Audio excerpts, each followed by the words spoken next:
Okay, now we are live. Right, hello everyone to our adoring audience, aka future ourselves. Yeah, I am Molly, and today I am running session 19 of the Illios campaign, otherwise known as Rise of the Celestial Imperium. It's such a great name and not generic at all! And these are our players for today's session. Hey everyone, my name is Logan. I will be playing the fabled Illigoth, the Lionheart, Paladin of Ilmater. And I'm Wesley, and I'll be playing Malvadrian von Silas, Human Ranger, and other things. It's complicated. Hey, I'm Ryan. I am playing Soren, the Hexblade. Alright, guys. Let's get into it.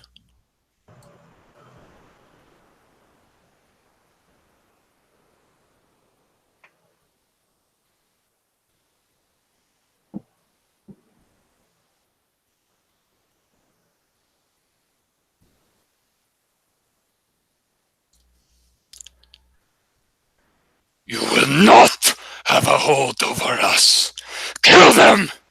All of them! Now! Take up arms and destroy them. The King's Guard, these dwarves clad in this bronze adamantium armor, brandish their long axes and long hammers and begin to close in on you, Illigoth, Soren, Malvadrian, and Dolgrim. Soren, the smell of brimstone and ash pervades your nose as the vision ends, leaving you shaken and gasping for breath. Soren, I would like you to please take 1 level of exhaustion. And let me put this on. Why you do this to me? Because I love you.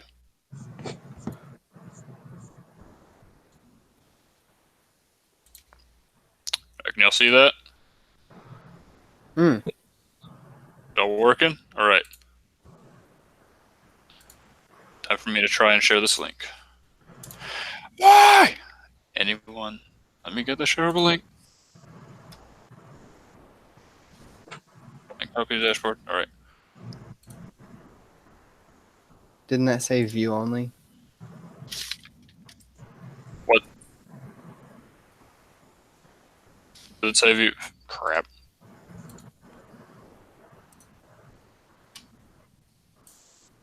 I think you are correct. Okay, re-putting it in there. You said this was 19, but you titled it 18. Rip. It's because technically we were here in session 18. Yeah, that's because I set it up 4 months ago. Aw, the little tokens are adorable. Mm-hmm. Aw, my token's bigger than all theirs. Yep, it is. I was like, who the hell?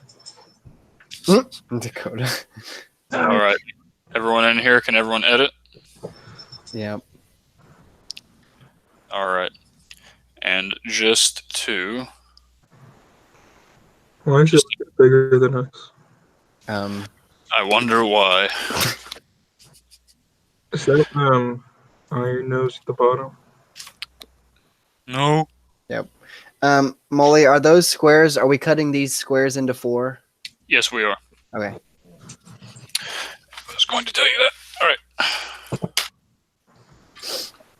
So, I want everyone at this moment to please roll for initiative.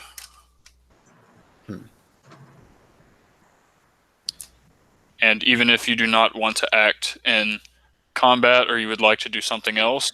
Because, like I said, Illios and Mal have basically been blindsided by this. So, react. Yeah, because he's like, Yeah. let's make this compact. And Yep. then, kill them. React how you will. All right, that's perfect. Right. I'm going to go ahead and write this down here so I don't have to keep switching between everything. What'd you get, Logan? All right. Well, I got lower than you. So, Wow, in true dwarven fashion. I rolled a 2, so you know. All right, so the initiative is Soren, Mal, Illios.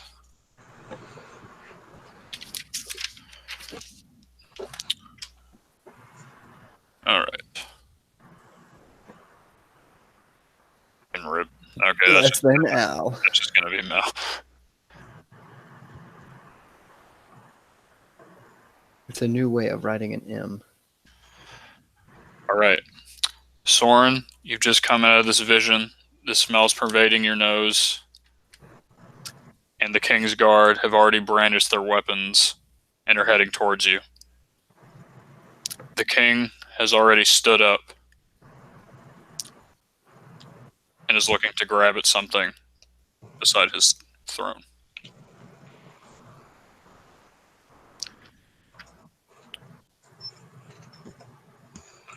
For the dwarves are a warring people. What? Whether you're a king or not makes no difference. Alright. What would you like to do Good question. in this fun situation you found yourself in, my friend?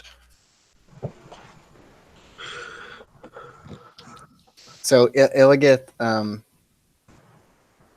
I'm wondering if I said this in the last session, but he would have been like on one knee, you know, as a sign of humility with, you know, his chains out, you know, on his wrists out in front of him.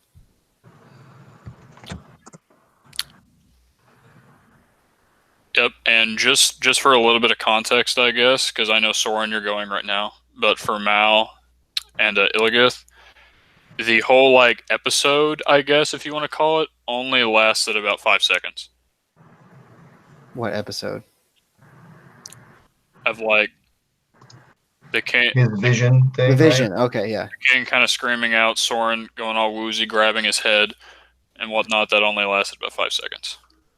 All right, Soren, what would you like to do? Talk about a mood swing. Yeah, right. We should kill the king. What? Do it. You won't. When has death solved your problem before, Malvadrian? So the guy who initially brought us here, is that the guy at the bottom? Iron Nose. Yes, that is Iron Nose. Okay. I noticed that he's colored red. Is that He's on a purpose? I had to ask. I guess we'll have to see. Yeah, you have to see. It's kind of a okay. Technically, how he acts in this moment. I mean, if we Decided. lost and he doesn't try and attack us, rip him. His fealty will be questioned. Damn you for not leveling us up, Moldy. Yeah. You're level 10. All Level right. 10, right? Yes. Yeah, All right, Soren, screwed. what would you like to do? Where's what? Let me stall longer. That defer. Right, who are you deferring to? Mal? I'll just defer to Mal. Being new to the group, he doesn't want it. Damn it! Yeah. Wesley's like, shit, I was gonna try. Come. It I makes was going to sense. defer. Just defer to the dwarves. Just everyone defer to the So, dwarves. They don't have quick- plenty of time to technically think. Quick speaking. question: was his second in command the guys to his left or right? Was he openly hostile, or was he trying to like make you? I don't remember. So you're talking about the guy standing next to the king right now? Yeah, on his left or right. Yeah, so he is a Dagram mountain breaker the entire time. He he asked you a couple of questions to clarify a couple of things while you were explaining yourself to the king, and well, let's just say he isn't as openly hostile as the king was, definitely, but he's basically been glaring at y'all the entire time. And Mal, you probably would have noticed as you were talking that his eyes were flitting between you and Dolgrim. And I remember noting last session that this advisor Dagrim basically looked like Dolgrim, but like 100 years older. Didn't Dolgrim tell us something? Yeah, I'm pretty sure he did. Yeah, I think he did. Wesley, do you remember? Isn't he his dad or something? Yeah. Classic. Okay. Doesn't make a lot of sense tactically to do this, but this is what we're gonna do. Oh dear. Oh Lord, here we go. I'm gonna cast Fireball on myself. Yeah. Tristana. This is why I wish I was level 11, but it's fine. It's fine. Okay. So after this initial kill them, Malvadrian, who is basically like kind of like, I don't know, in a peaceful stance, kind of like does the whole like let's hold on here. Just 1 second. I see him as not drawing his weapon until he has like literally no other option, whereas they're like 10 feet away and they're closing in. I don't see him like pulling out his sword or his crossbow or whatever until it's like they're within like striking distance. Mhm. And he's just like emphatically trying to like wait, we had a deal, wait.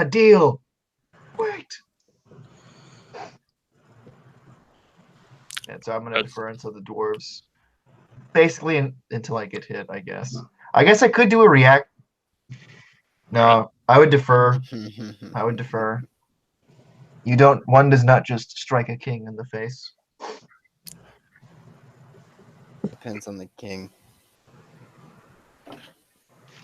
So yeah, that's what Navadrian's doing. He's like, wait, open palms, no weapons, no trickeries. Yep. And the Kingsguard do have their weapons pointed at you already. Just saying that. All right. Okay, wait. So are they melee weapons or are they ranged weapons? They are reach weapons. They got like halberds. They're melee weapons. Yes, yeah. They're equipped with a combination of pole axes, long hammers, and long axes. So basically, all the variation of reach. You know what? So that way, my turn is not. Since it's like Peacemaker, instead of deferring, I'll just do the dodge action or whatever it's called. That makes sense. But really, he's like, wait. Mm-hmm. There we go.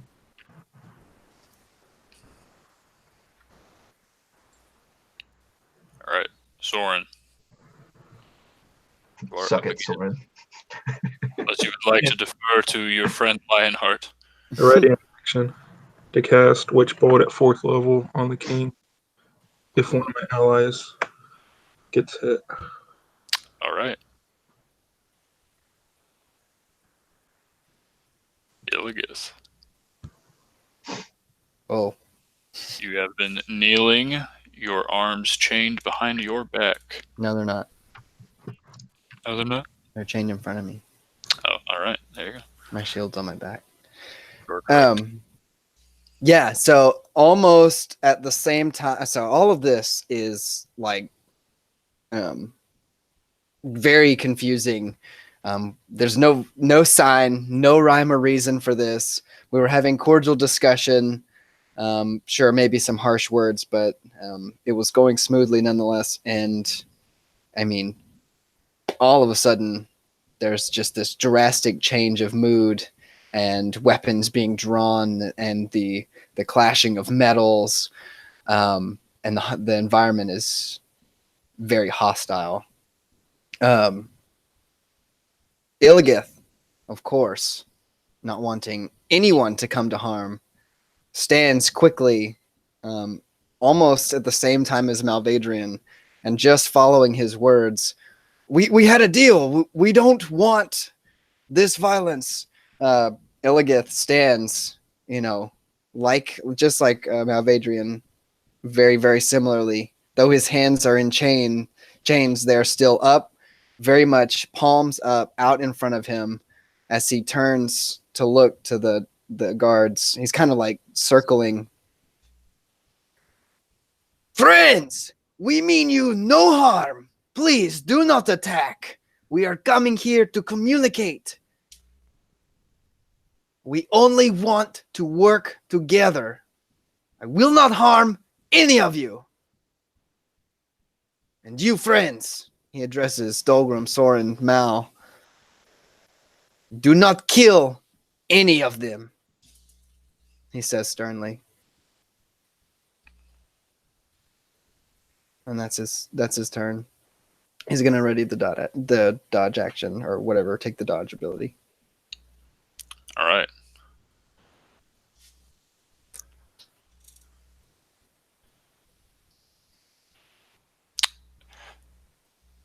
So, do you have to use a ready action?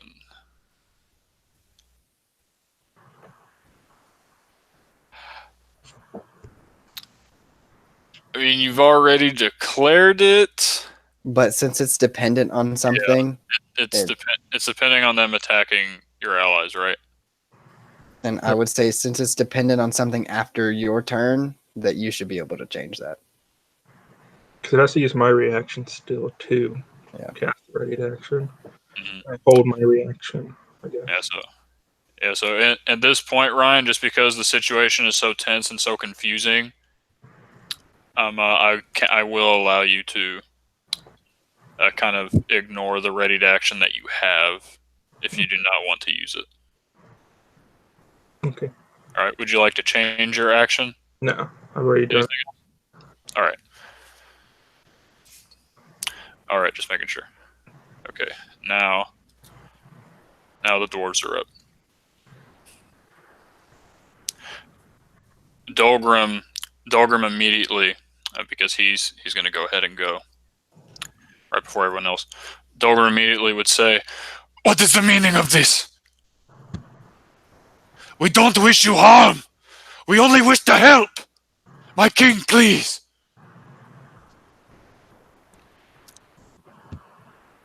And at this moment, responding to both Dolgrim, Illigith, and Mal, the king would say, Hold on, what's Iron Nose doing?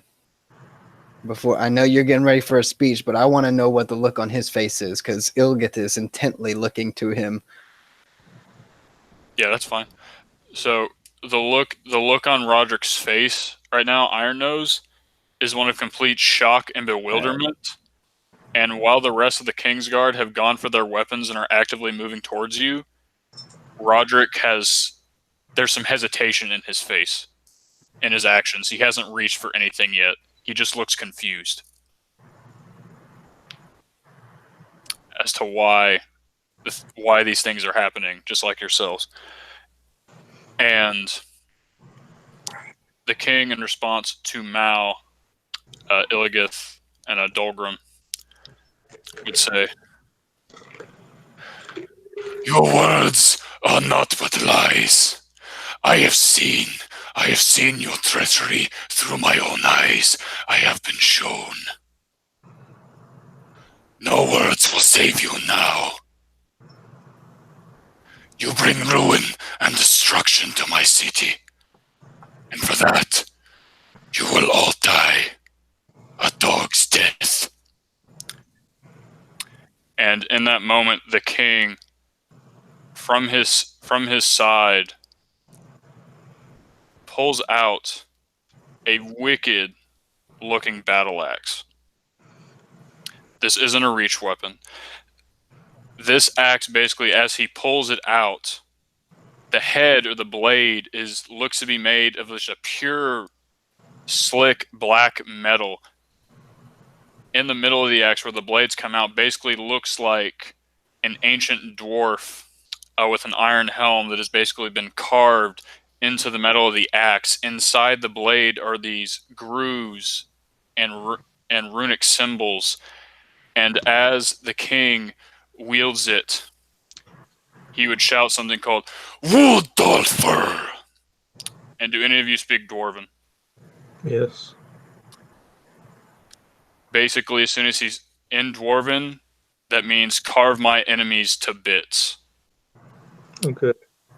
And the axe, immediately those runes start glowing with a electric blue glow.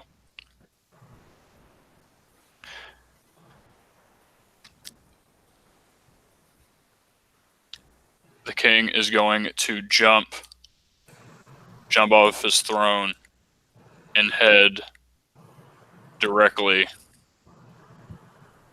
to you, Mel, because you are the first one. And I'll go ahead and move the other King's Guard in.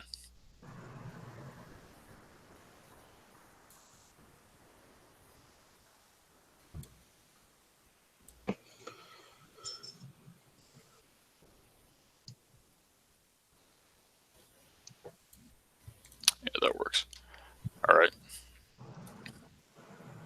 And the king is going to take a swipe at you, Malvadri. Yeah, I'm gonna. And he has disadvantage, right? Yeah, I'm gonna go ahead. Well, actually, I'll just wait. Yeah, he has disadvantage. If he gets above an 18, I'm gonna cast Shield Gotcha. as my reaction.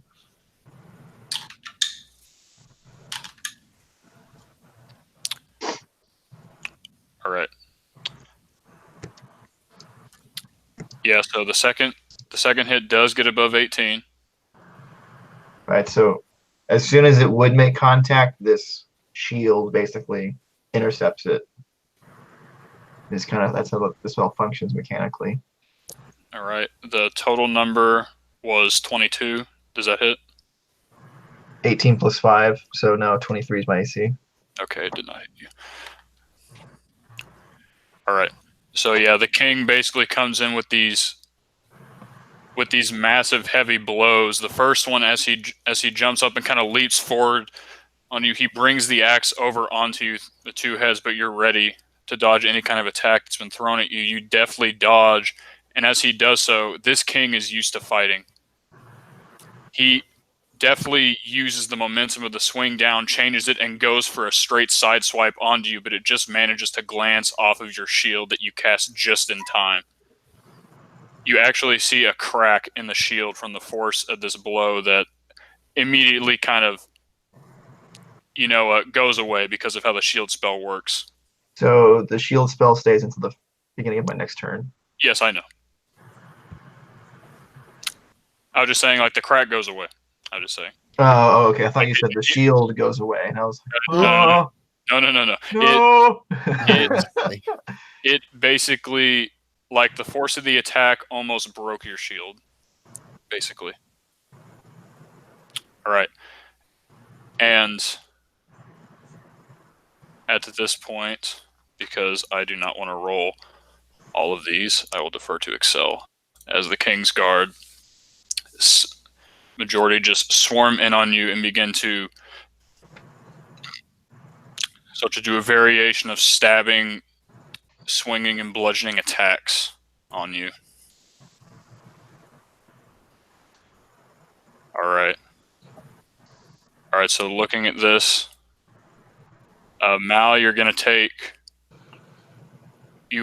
to take one hit that will manage to go through your shield. Illios, you're going to be attacked by 2. Your AC is 18, right? Yeah.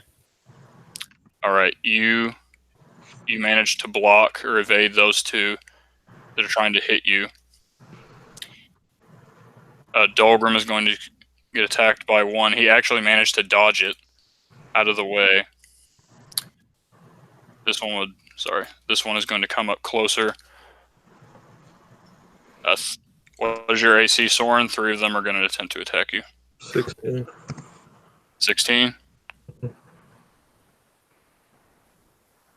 All right, so 2 of them do 2 of them do manage to hit you. I'd like to use my reaction to cause disadvantage. All right. So go ahead and roll again. He still manages to hit. So I would like to use my shield ability and take the damage. All right. So Illios, you are going to take 10 points of bludgeoning damage. Because this one in particular, using a long axe to smash at him, you move in the way, take the blow in your left shoulder. Soren, you feel a slashing pain against your side as this this Kingsguard pole axe manages to slash at your side, and you're going to take 10 points of slashing damage. 10 points? Yes. All right. And Dagrim on the steps doesn't. Much like Roderick, he looks shocked at the proceedings here, and he is actually going to shout out to the king, "Please, my king, don't kill Dogram. Do not kill, only subdue him, please." And Roderick down here is still taken aback, and I'm going to make a roll for him. What he does is he takes out his crossbow, but doesn't fire at anyone just yet. Who is that? Roderick, or Iron Nose. Iron Nose in the back. So that's what he's doing. He has it out. His arm. He just his eyes are flitting between the king, the Kingsguard, and all of you. And he just has a look of hesitation on his face, and that hesitation is causing him to not act in this round. But essentially, you know what?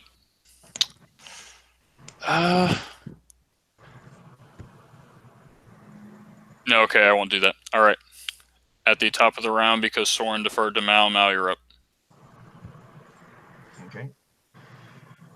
So, as this scene kind of unfolded from the last round, Malvadrian's still kind of in this state of just shock, barely evading. Also, you said that you hit me, but you never gave me any damage in the last round. Oh, yep, you are correct. You would have taken 12 damage from the one that you were hit by. All right, and because I was a good boy, I'm only going to take 8. That's what I heard. What? It's a joke. Anyway, so as the king kind of does this, slams his axe against me and all of that, he looks side by side desperately at the situation around him, and he sees the eyes of soldiers who are doing what they're being told, and knows that there's no use in trying to rely on words anymore.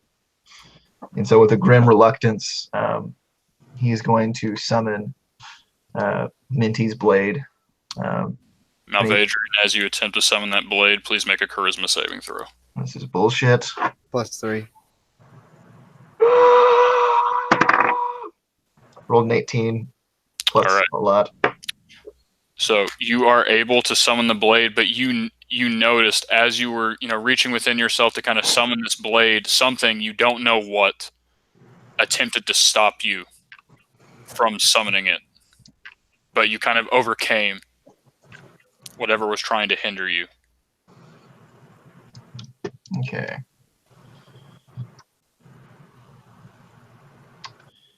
So with that,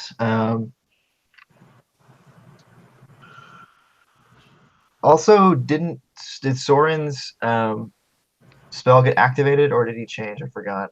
Mm-mm. He changed his action; it didn't get activated. Okay. All right. And so given this flurry of blows that's kind of being thrown Malvadrian's way, he's going to go for the king, see if he can get a shot in edgewise. All right, go for it. Is it 22 hit? Yes, it does. Okay. Also, 1 second, let me double check how the.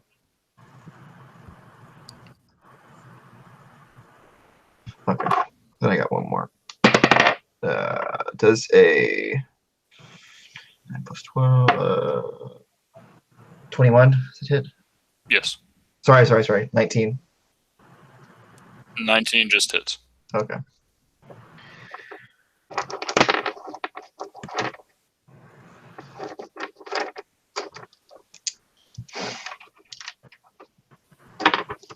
Freaking die 8s.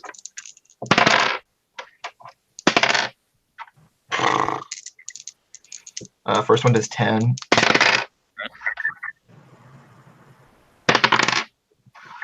And the second one does 15. All right. And so as this blade gets summoned, I kind of see him like blocking like with his left hand that kind of the blow that kind of came in that broke the shield momentarily. And as the shield breaks and he kind of like looked around and saw a situation, he summoned the sword with his right hand, and using the attack that was just kind of done against him, he kind of swings in this low blow, and as the blade hits, it kind of as it hits him, it kind of blinks as it kind of like goes through him, kind of like kind of like a reverberation of light, if that makes sense. Mm-hmm. And he hits, and he kind of from the top goes back down in this kind of double slash. And as the blade kind of hits the physical matter, it kind of intensifies and then kind of deadens again, going back to his stance. And that'll be Mal's turn.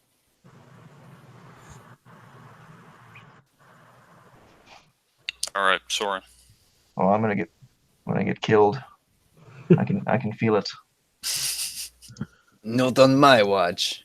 Do I have disadvantage on attack rolls You have disadvantage on all ability It's checks. ability checks, not attack for being in rolls. melee range? Oh, for being in melee, yes, you do. Okay. If it's a ranged spell attack roll or a ranged attack roll, yes. How well lit is this room? This room is pretty well lit. It kind of shows on the walls, but there are torches placed throughout, so you have pretty good visibility in here.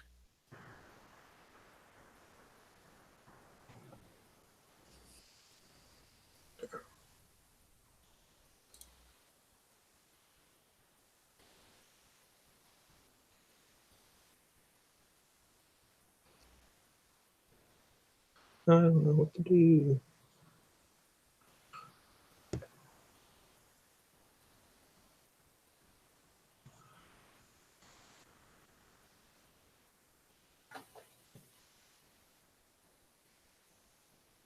Okay.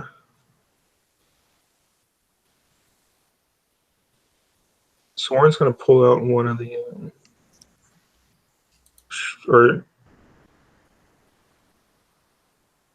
he's just one of the short swords that we got earlier from the seekers that were chasing me. Mm-hmm. The +1 short sword. And in an attempt to help out Mal, he's gonna step forward on the king. Right, go for it. And I'm gonna cast.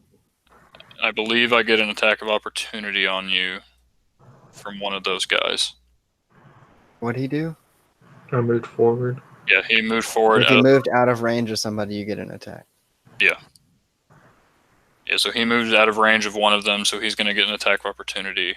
I'm not tech. What square is he in? If he was in the right one, it's not. If he was in the left one, it would be, I believe. The one that you have selected, I wasn't in range of. That one. Right?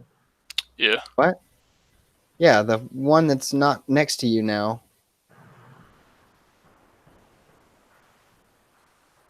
The one next to Dolan. Yeah. Yeah, so, okay, I'll try and... If he's in the right square, then I'm still in his reach. If he's in the left square, then... Well, technically, yeah. I mean, if they're using reach weapons, then It you depends. moving there isn't really moving out of his range of. That's Okay. a good point. Okay. I'm gonna roll because I had him in the middle. I'm gonna roll a d6.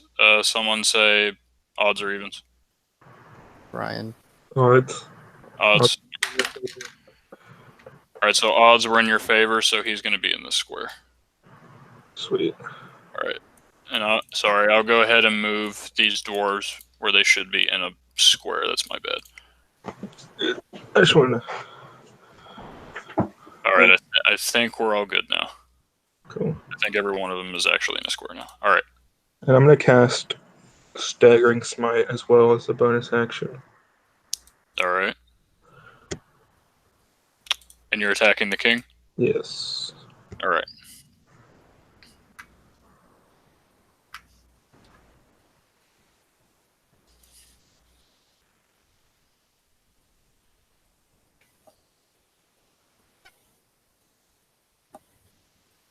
Hold on. Plus 9. 20 to hit. Yes, 20 hits him. Cool. So you take an extra 46 psychic damage, and you have to make a wisdom saving throw. Jesus Christ, okay. All right, he got an 18. Bang, that passes. All right.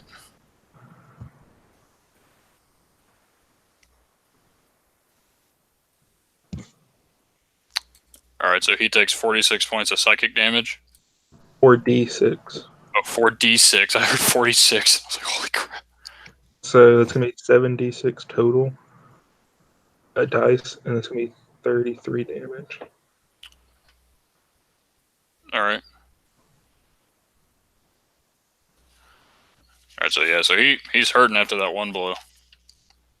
So, okay, when I say he's hurting, I mean he felt it. Oh, man. We got you, Molly. Yeah. And then I'm going to roll again for my extra attack. Okay. 18 to hit.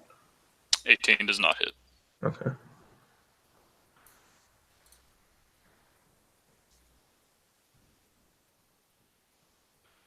I got nothing left. All right. Looketh.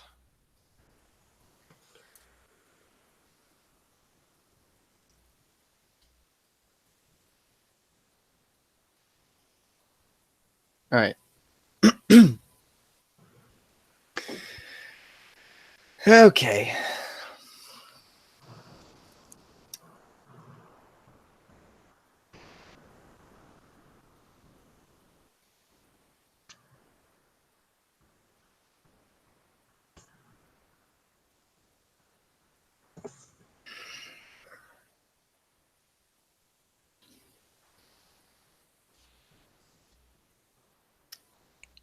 Anyone else got battle music playing?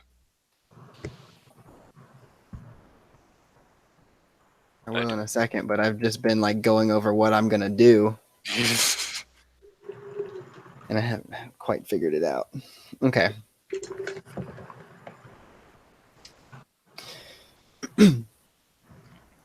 So Illigith, assessing the situation, clearly, his initiative being much lower than his allies, is a testament to this. Is doing everything he can to keep his eyes on his allies, and is not concerned at all about an offensive attack, and solely about defense. Hey, thanks. Oh, rip. Hold on. I got an ad. Downheim! Oh, those damn That's the best ads. song ever. Basically, he takes a few steps back, not like in game, but just like small steps as he kind of rears away from the imposing guards.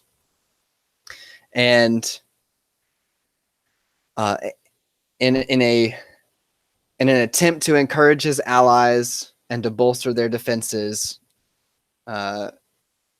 he raises his hands Ilmater, guide us in this against these attacks. And with a glowing bright white light, each of you are imbued, including Iron Nose, are engulfed in the spell Beacon of Hope.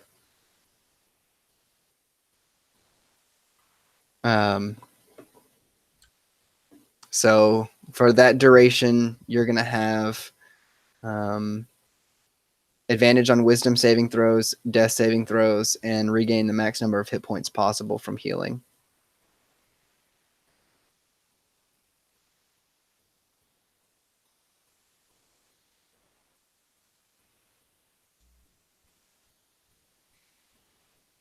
All right. I have a question, I might have an answer. but I might answer it myself. Oh wait, no, I can't do that. At least not this round. So Suspense.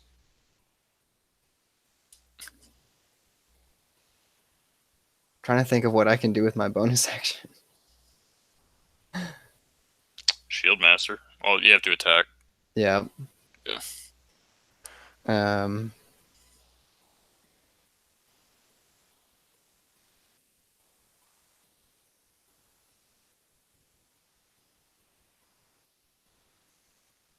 Dang.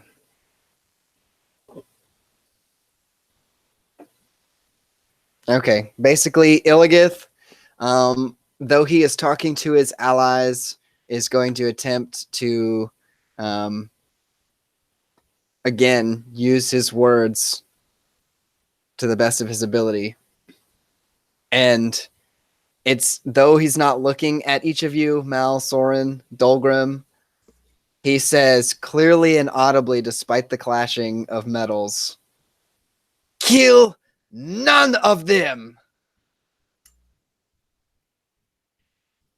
And looking at the guards who would slash against him, his palms still up before them.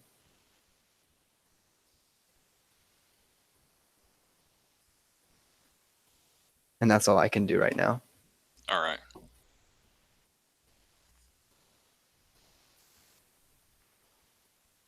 Remember for what we fight.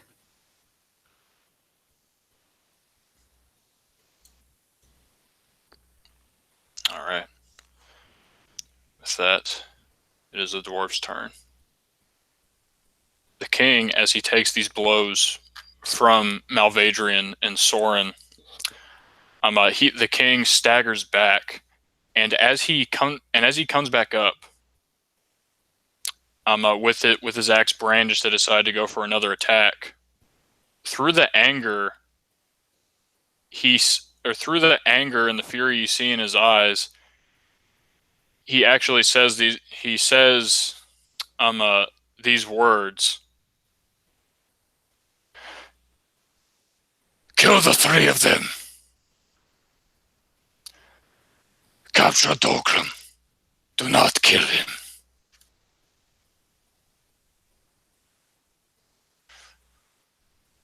Some concessions better than none. Yep. And the king from that,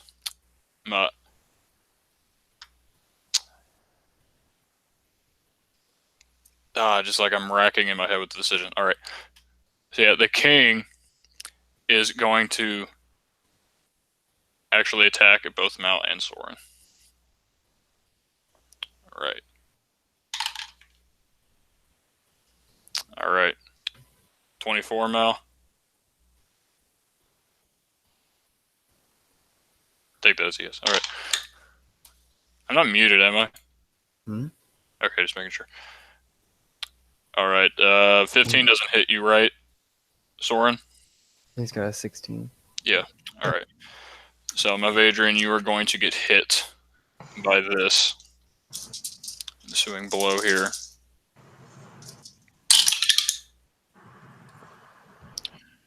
All right. So from this axe blow, in total, you take 22 points of damage.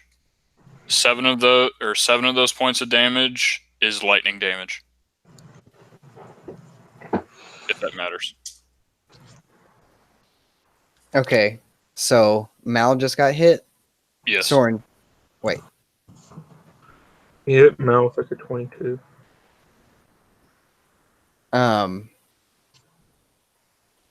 So I'd like to impose my reaction, or was I too late? I was reading. So I'm going to say from your positioning, Logan, you're not in range of the king. You can't impose disadvantage on his attack. I'm next to Mal. It's allies that I'm next to.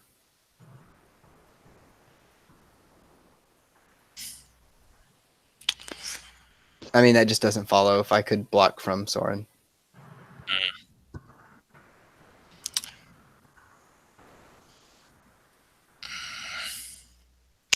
Okay, I guess I'll allow that.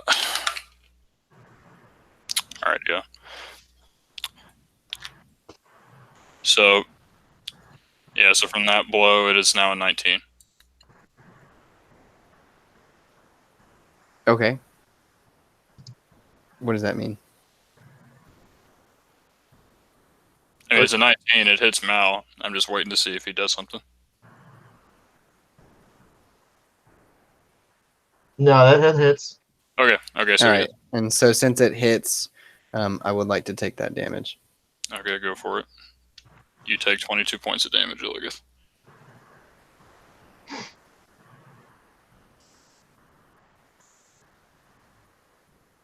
Alright. So, the King's Guard, and I made a mistake this last round, and how I treated their attack rolls the last round, and I'm going to rectify that this round. Molly, do you want to see if you break my chains? It's up to you. If I break your chains, I got to block somehow. I mean, here's the thing, Logan. I mean, this was a show, right? Like you putting putting these chains on was definitely a show. Like Illigoth could basically break those chains whenever he wanted to. For sure. Yeah.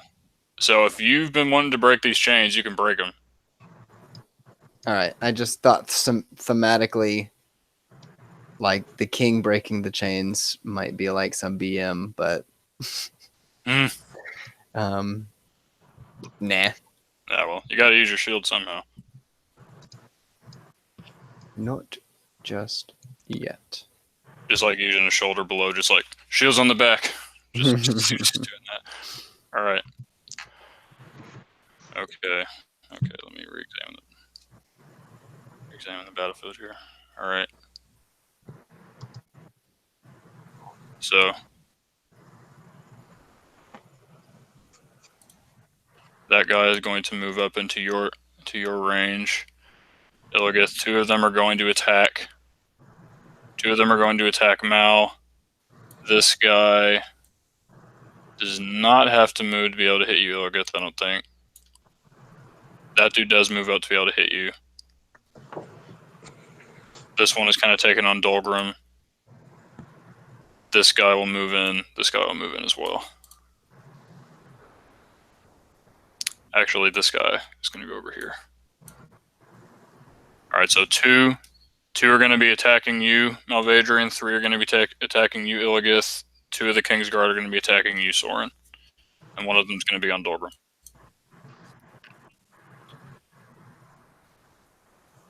Alright, so this is the one for Mal.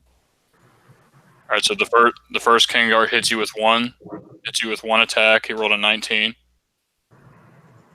Alright, and you're going to take 11 points of damage from that one. On the second one, he rolled both a 20 and a 21, so both of those attacks are going to hit. And you take 18 points of damage from the second one. From these second guys attacking. They're just hacking, slashing, and pounding you right now. Illigoth, your AC is 18, right? Indeed. You're going to be hit by 5 attacks. Wow, that's some nice rolling. I know. 26, 22, 21, 24, 13, 19. Right. So, you take, in totality, I need to know the greatest one. the greatest one is 15 out of your individual attacks. I'm going to shrug it off. All right, go for it. That's going to be 8 plus con. So, total. I guess I didn't need to know the greatest one. It's going to be minus 11. Yeah, minus 11 to the total. All right. I should have a little calculator next to me. 18.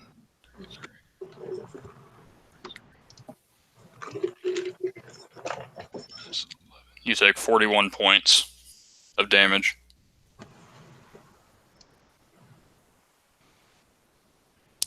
Right. Is that subtracted or base? Yes, that was with it already subtracted. Soren, you're going to be hit by 2 strikes. For a 21 and an 18, the other 2s were 8s. Combined total, that's going to be 21 points of damage. Dolgrim himself is going to be hit by both of those 2 attacks, although the guard that's attacking Dolgrim is obviously going for non-lethal strikes, but he is going to be hit by 2 of them. You can see he's hit in the gut and kind of knocked over the side of the head because he's attempting to knock him out. That's the Kingsguard. And Roderick kind of being imbued with this essence. Is there any visual for Beacon of Hope? Only what I've given it. All right. I mean, in a way, it's just like a faint aura of white light around each of their heads. Okay. All right. So, Roderick. I should just call him Iron Nose because that's what y'all remember him as. Iron Nose. Feeling this, he's looking at everything going on right now. The Kingsguard attacking. Slashing into you, blood flying everywhere, just kind of smashing you with these long hammers and everything. And he is going to make a roll with advantage because Beacon of Hope. All right.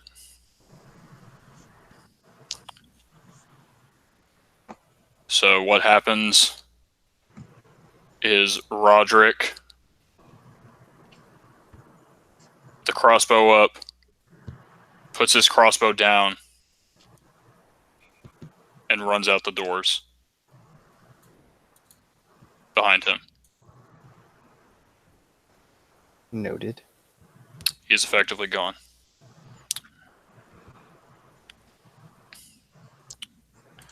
All right. That is the dwarf's turn. Sorry, guys, it's just a lot. All right, Mal, you're up. Okay. Let's see. 21 against the king. Yep. 19 is a hit, I forgot. 19 just hits, yeah. Okay. So he's going to take 19 points of damage from the first one. All right. 17 from the second one. I also used bonus action to cast Hunter's Mark or Minty's Mark on him. So that was 19 and 17. So, yeah, 19 and 17. You got that? Yes. Okay. Plus 4, plus 6. So 29 plus 17. So 46 points of damage to the king. All right. How is he looking, just so I can figure, like, for flavor-wise as I describe this? The king, as he takes these blows, as he takes his blows and your blade is kind of cleaving through him, he looks like the pinnacle of a, like the king is filled with an almost like divine fury at the moment. He is taking the attacks in strides, screaming at you. He's definitely taking damage, but he's showing no signs of slowing down as he's gearing up for his next assault on you. Okay. So as this kind of barrage of attacks kind of came our way, Melvadrian used that kind of the chaos and also Ilgith's getting in the way of that last physical assault to reach out with his free hand and his left hand to kind of grab the king by like the wrist and kind of burned in that mark, that Minty's mark, onto like his wrist or his like the back of his hand, as he has that mark, and as he kind of like whispers and as he like kind of like grabs onto the king, I kind of see like the king like kind of made purchase with the axe onto Illigith, and during that moment, through that opening, he goes and he grabbed it, and he kind of pulls in close to the dwarf king. And says, and he says,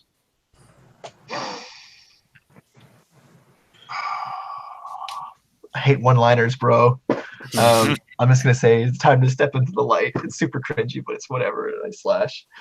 Oh man, that was kind of lame, but it's okay. You get the picture. Imagine he said something badass, and then forget about that thing. But it's cool. That's basically my turn.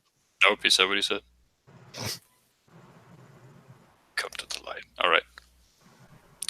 Soren. Alright. Soren looking around at everybody around him. Sword in hand. Definitely not his preferred weapon.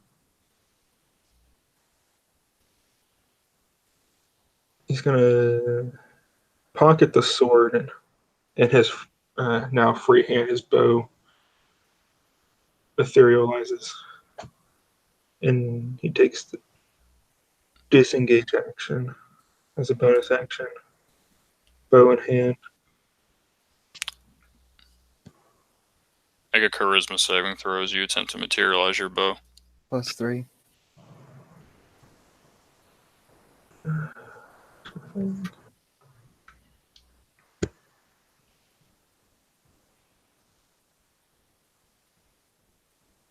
I'm gonna use my inspiration. Alright. 19 on the die. 19, alright. Plus 11, 30. Yeah, yeah, you're good. Jesus, you must have rolled horribly to use that inspiration. A 2 the first time and a 19 the second time. Yep. So yeah, you feel something like as you attempt to materialize your bow, you feel like something just in your mind is trying to stop you from summoning this thing. And again, you don't know what it is. Well, actually, this is the first time you experience. You don't know what it is, but something attempted to stop you from materializing your bow, but you kind of shrug off the attempt and materialize anyway after you disengage. Did I feel the same way when I used my smite earlier? Smite, no, you did not in that instant. Just asking. He's going to shaking this off and clearing his head as he moves to 30 feet. I'm going to use sharpshooter for both shots. Alright. As you move, alright, go for it. And Soren, as you move, what's your passive perception as you move over there? 15. 15.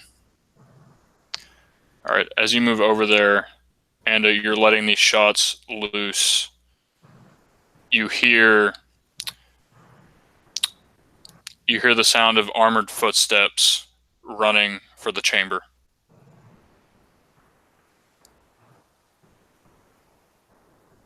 Take your shots. Right. 25, 21. Yep. On the king. Sharpshooter. The 24 and 20. 21. So, yeah, anything that's a 19 or above hits the king.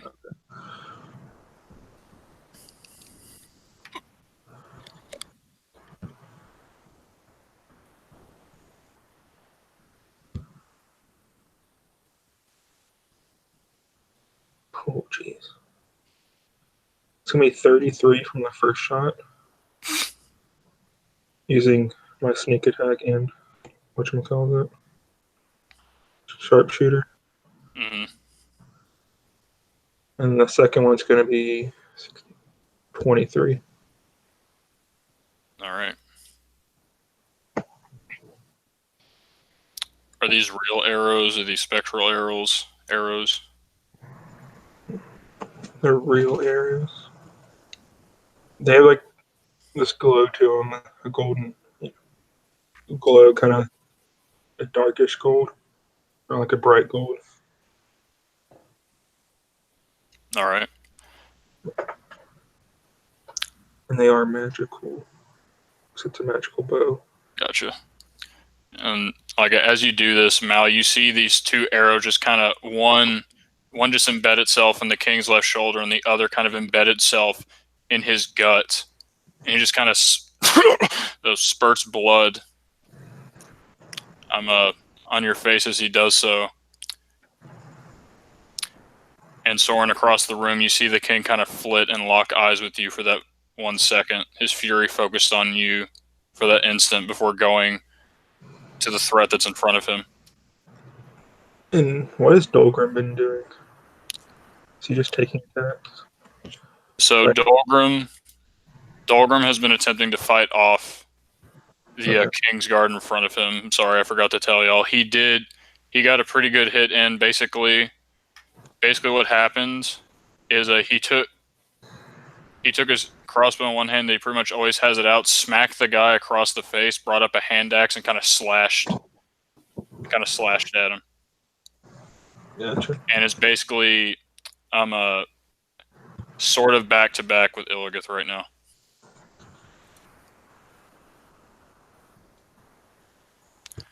And Dolgrim isn't. You really mean back to calf? ha ha ha ha ha. Yeah. Whatever. You're funny. All right. Are the Illigoth, I think. Oh wait, never mind. throne room doors open? What's up? Roderick left the room. Did he leave the doors open? Good question. Yeah. When Roderick left the room, Did he bother to just turn around and like? Did he shut the door with him? okay. Astute observation. Yeah, so when Throw that monkey wrench. Yeah, I know, that's what Ryan's great at. Hmm. When he left, he kind of just pushed through and ran back, and you can see, I guess, if you're like peering over your shoulder at these open doors, you're hearing, perhaps that's the reason why you hear the footfalls. You see about six more Kingsguard in your field of vision running to the room.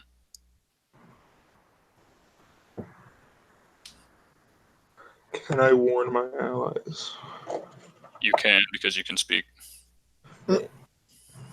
Above the clashing and everything, Soren looking over his shoulder, seeing them, turns back to y'all three. More are coming, he yells out loud. What do we do?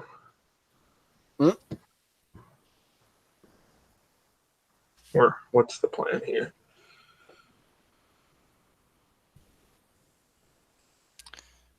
Illigoth, your turn.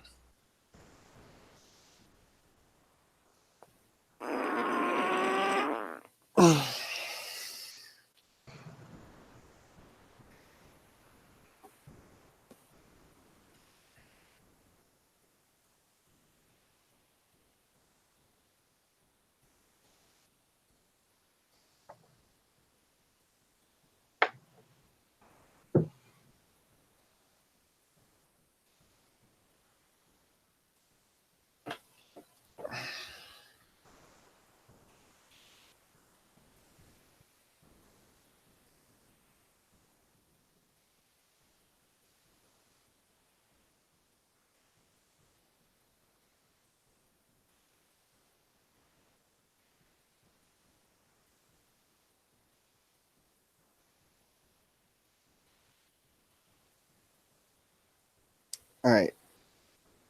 So I would like to. So like the guards that are have hit me or attacked me, um, whichever one's closest. I don't know how you. We've never done something like this before. I'd like to attempt to disarm by means of breaking their weapon or entangling it in chains. All right. So, I mean, I've looked up rules, and there's nothing that's necessarily clear other than the contests in combat. Yeah, so basically for that, Logan, and you can flavor this however you want, but if you're attempting to disarm them, then I'm going to treat it like you have 2 attacks, right? So you can have 2 opportunities to disarm people. Okay. Like you can have a disarm attempt, and it's just going to be athletics versus athletics. All right. Because Illigith wants to make use of what is supposed to hinder him. By using the chains to grab these long pole-like weapons that should be easy to entangle and either pull them away or break them or both. Yeah, go for it. Oppose athletics checks.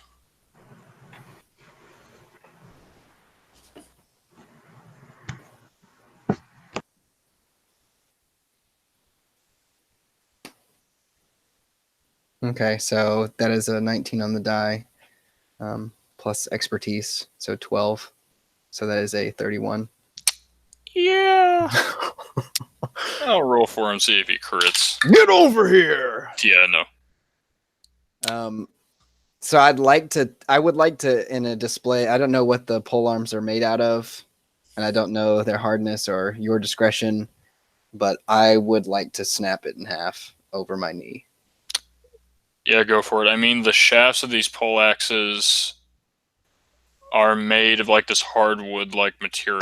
Oh, okay, I got you. So yeah, I could snap that. Yeah, the poles definitely. The metal bits you're not completely sure, might be iron, might be adamantium, you're not entirely sure, but you can definitely snap the pole. Yeah. So he's gonna grab that son of a gun. I mean, they just did like 5,000 points of damage to him. Yep. And so that anyone that would well up something inside that just unleashes, and while he doesn't express it, like externally, I mean, it shows in the way that his muscles respond to this. He, the one that's closest to him, those chains that is both his arm, I like to think that there's some slack in there. I mean, he grabs it, pulls it across, yanks the weapon out of the dwarf's hand, smashes it over his knee, throws it down, and looks him dead in the eye and says, "Our quarrel is not with the dwarven people," and turns to the next one. And I'm just gonna, as there's like this combat, he's gonna tango with the next one to try and get his weapon as well. Yep, go for it. I guess as the next blow comes in, that's a 18 on the die plus 12. Yeah, he rolled a 9 on the die. So what do you think happened? Yeah.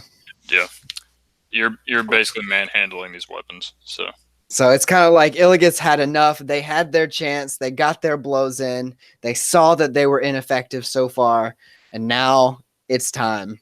He's grabbing weapons, flailing those chains around to dodge incoming blows, basically grappling the weapons from them and destroying them. All right.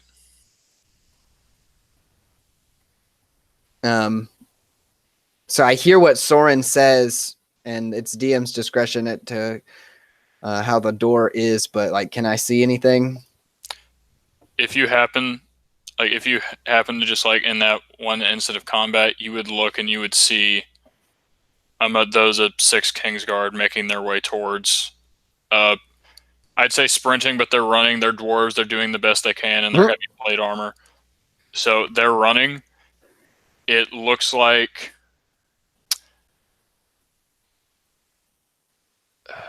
it looks like in that split second that it might take one more round for them to reach you. Oh, so they're really close. Okay. Yeah. Hey, Molly, I have a question about stuff that Yeah. we would know as like we were Yeah. entering. Yeah, go for it. Okay, so as we entered this place, were there any like portcullises or anything like that that had to like be opened, or just big barrier devices that would prevent people from going in and out? By portcullis, you mean like the So, you know gate those to go gates up that go and down? down?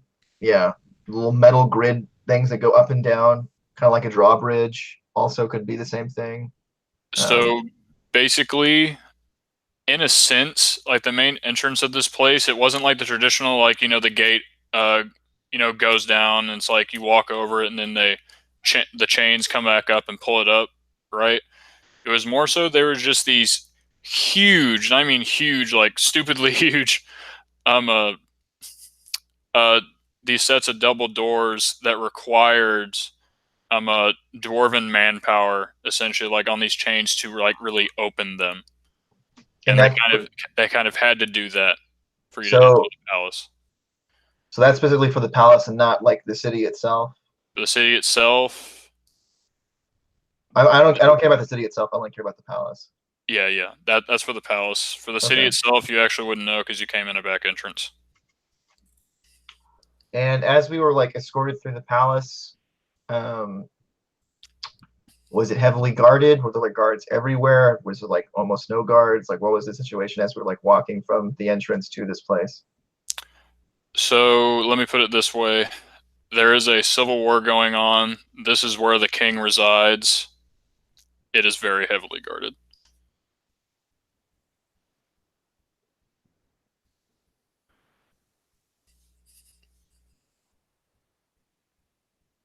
And from talking with that guy, um, was the back entrance into the palace or into the city? The back entrance into the city, not to the palace. You had to be taken to the city through these kind of back streets. You pass through a market square at one point, just like that kind of thing. Okay, end of my questions. Yeah.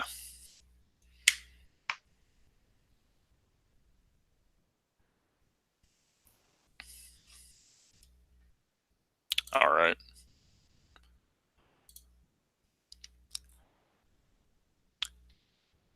So right now it is a dwarf. It is the dwarf's turn, and the king, with these two arrows in him, his battle axe still in hand, just looks you dead in the eyes, Malvadrian,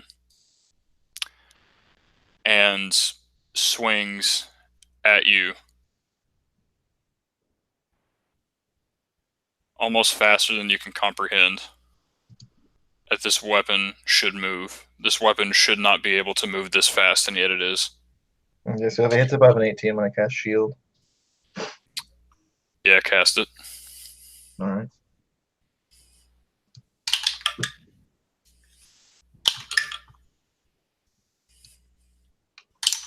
And whatever disadvantage I can impose, I'd like to. Oh, yeah. Okay. So one of them did get through. I'll disadvantage on that one. That's a 22. Doesn't hit. Okay, nope, didn't hit. So, per the rules of my ability, when an opponent that I have caused to miss misses, I am allotted a free action against them. Yes, you are. As that action, I would like to attempt to disarm the king. Go for it. In the same fashion that I have been doing to his men, I like to see this as I've been back and forth between having my flank to Dolgrim and having my flank to Mao as I maneuver around these Kingsmen, trying my hardest to ensure that the circle that was closing in on us is not too tight. In other words, trying to make room for us in the middle. And during this exchange of blows between Mal and the king, and following what I've been doing by disarming his men, it's like this perfect timing where I turn to my left and the king is going for a blow, and I impose myself in the same fashion with the chains, attempting to ensnare his weapon and loose his grip. All right. Post athletics checks. God. I have that 19 now. I rolled a natural 20, Logan. Yeah, well, I have inspiration. Did And I hope you're a modifier. I have a god. you do it? I'm not joking. There's no fib here. That is a 20 on the die. All You right. can't make that up. Yeah, so Illigith, as You you're... could make that up. Give me that freaking axe. Yeah, so... I gotta be quiet. My dad's like... yeah, so Illigith, basically, yeah, you've been... ever since you decided to actually, quote-unquote, fight back... I just got so pumped. you've been manhandling all these weapons. I've basically... So how I'm kind of picturing it is... You know, the actions say that you pull these weapons away, but I just see, like, you're in the fray, you've been blocking attacks from Malvadrian, preventing other things, swatting weapons aside, and then in the moments you take those two weapons and kind of break them and just kind of push them aside, and you come to this king and you attempt to do the same to him, and you actually feel like brute force that nearly rivals your own, like in that one instance, like you tug and it doesn't tug, and he looks at you as you try to take the axe away. Just, you beast! And he, in that one moment, and you overpower him. What happens to the axe? I mean, so you were making the action to disarm it, right? I was. The axe goes flying, dude. All right. I would like to make it go flying in a direction behind me, preferably towards Soren. All right. Crit fail. If that's even crit possible, Soren. I don't know. Like, I'm not trying to throw anything. I'm just saying I know where my ally is positioned, and I'd like to. I mean, if that's up to you. Yeah. So with that, I kind of want to see you kind of succeed at this. I'm gonna say. I mean, you could do like a 50-50 if I'm going behind me.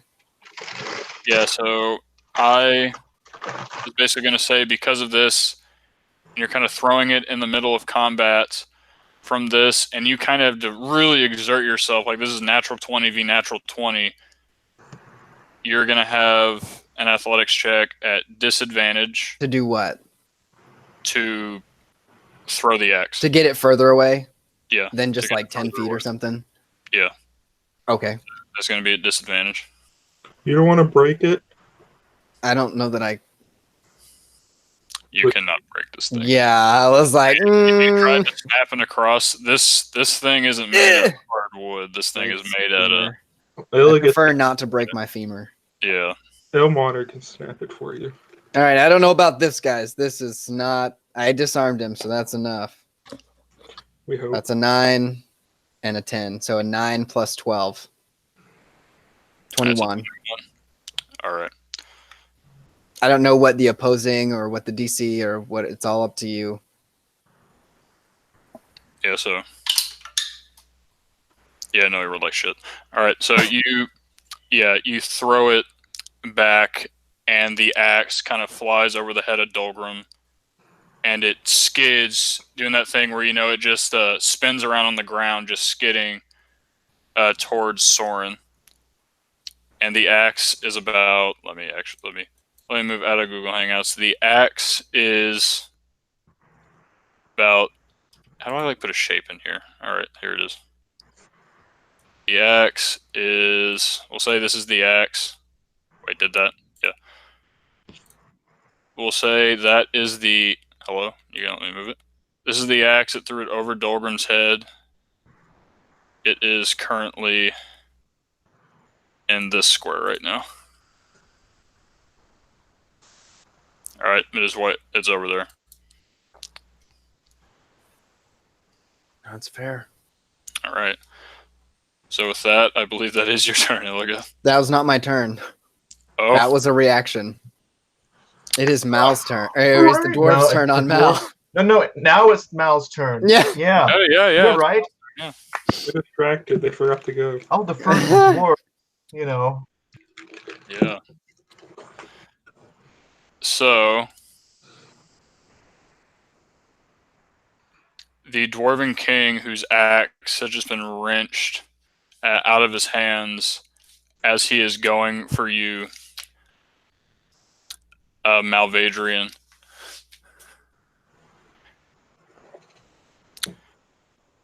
Is left almost bewildered, but still enraged as his axe was wrenched from his grip. And he pulls from his side a warhammer that he had and attempts. This one doesn't look magical, doesn't like anything at all, just a sidearm. And he goes to smack you with this, Malvadrian.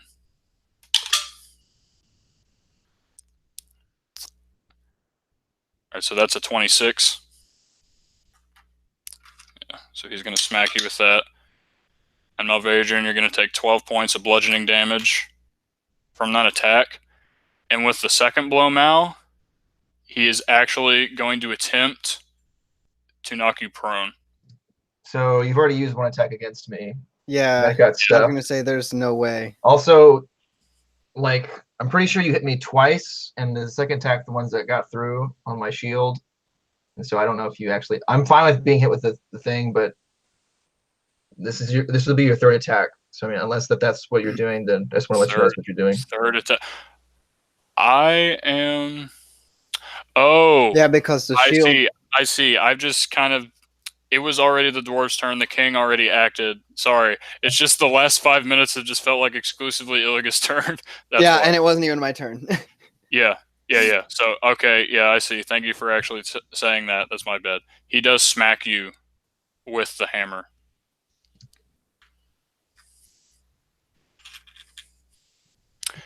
Though. And these other King's Guard that have closed in go in for their attacks. Which ones are disarmed? The ones that are disarmed, can I mark these?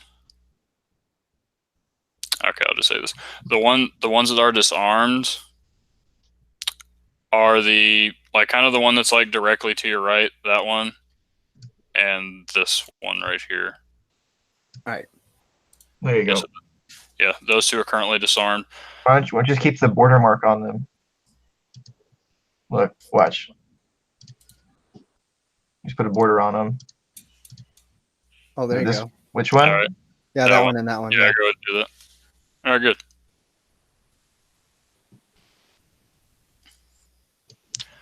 All right, so those two guys that have been disarmed, they do not have reach weapons anymore, and they're going to pull hand axes that they have at their side.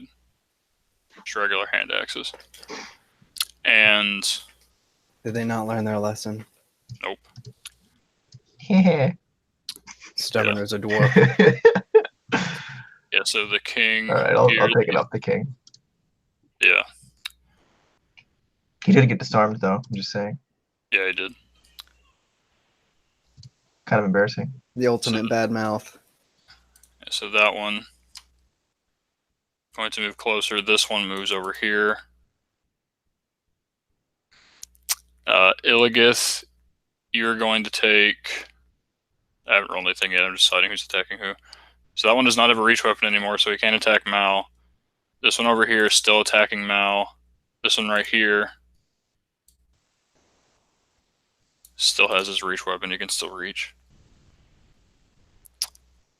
this one, as this one engages with Dolgrim down here, this one is going to attempt to follow you, Soren.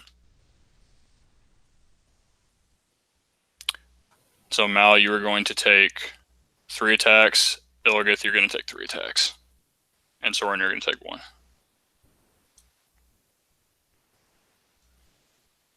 Okay. Right. Or does Dolgrim take any? Dolgrim is taking 1 attack, Oh. yes. Or he's taking 2 attacks. They each have 2 attacks. So I'm going to do yours first, Illigith. Okay, you are hit by 3 of the attacks, 3 of the 6. Alright, and you take a total of 19. They roll like crap. You take a total of 19 damage of Adrian. Okay. From there. You have shield cast, right? Yeah, AC's 23. You don't get hit by any of them. Fuck yes. Illigith is bloodied. Yeah. Yep. Soren, you take 2 attacks from the one that has gone up to you. Did Dolgrim get an attack of opportunity? He was at reach, so he wasn't in range. Yeah. Okay, so it was those. Soren, your AC is 16, right? Yeah, you get hit by one of them, and you take 12 damage. Alright, you manage to evade the second strike. And the Dolgrim, surprisingly, does not get hit by either of the attacks that he has. He's done by. But the Kingsguard that are running towards the door, they are not yet able to enter the room, but they will definitely be able to enter it next round. Is there anything at all that makes them look different, or do they look the same? They look the same. All right. So, as this is happening,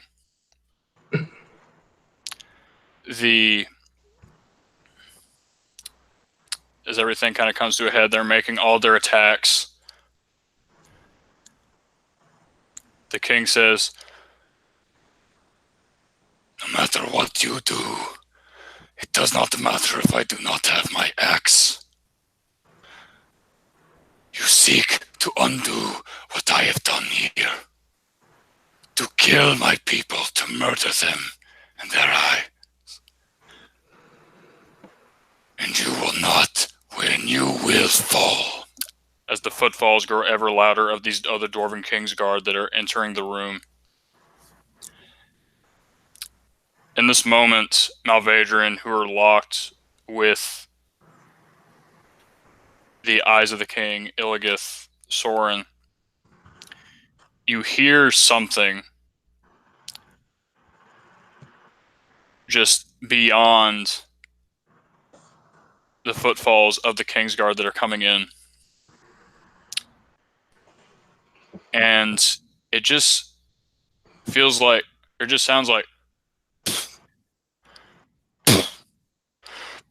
and the sound throughout the round has just been getting louder, and you kind of look to the side, and as this happens, the western wall of the palace room shatters in the middle with this resounding boom,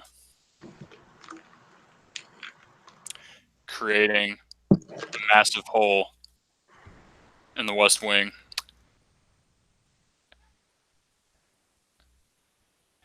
And you see streaming out of this hole these dwarves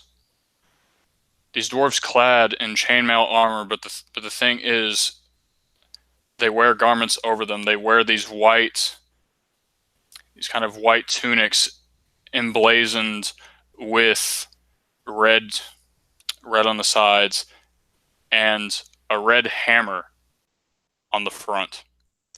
And they stream in from the side with war cries, wielding these mauls in hand, a combination of mauls, warhammers. Some of them are dual wielding warhammers. And you see in the back this dwarf. I'm actually going to change the view of this right here. I'll change it back in a second. You see this dwarf as I move in. Also, by the way, this is what these people look like. You see a dwarf with striking brown hair, his beard braided into three separate things, wearing this cloak, except unlike in the picture, it is white, trimmed with red, the sigil of Moradin emblazoned on his chest, and his eyes are glowing a bright yellow. He roars and charges into the room, into the fray. And I am going to somehow get these guys in here.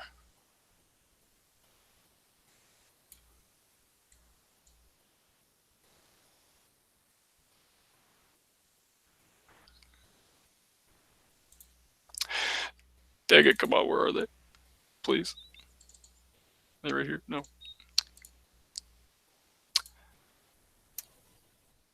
So guys, how's it going? It's going pretty good, you know? Hey Mal, ever heard of a sandwich? This reminds me of that one time at the Interact. Ah!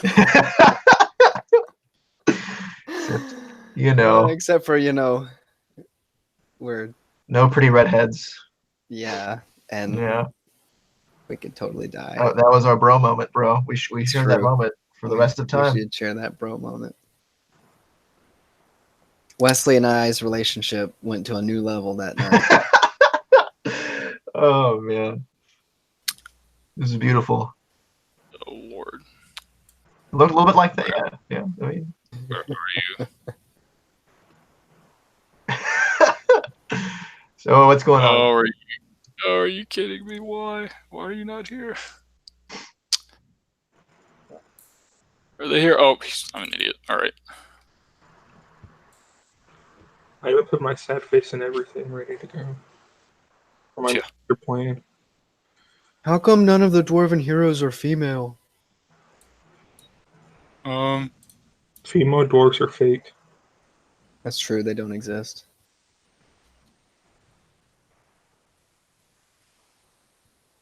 All right, so these guys burst into the room and just start. It's literally my favorite soundtrack ever. Engaging with everything. These two guys kind of come by and are just completely. All right. Yeah, so they are trying their best. They're going to try and reach whoever they can. I'm probably mangling the. Holy God. Yeah.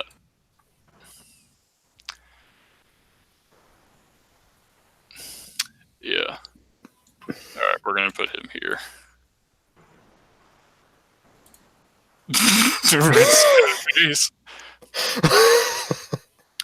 Right, these guys come in and just start fucking smacking bitches. Don't hurt Mal. Rip. Why'd you take my sad face? And these guys, Illigith, actually, as they come in, are doing what you were doing. They're coming in and they are working their hardest to disarm these dwarves. And for the most part, they are pretty much successful. Wesley, could you do the border thing to this dwarf, this dwarf, this dwarf, this dwarf? Basically, everyone that they could reach is being disarmed right now by one of them and being smacked over the head by another.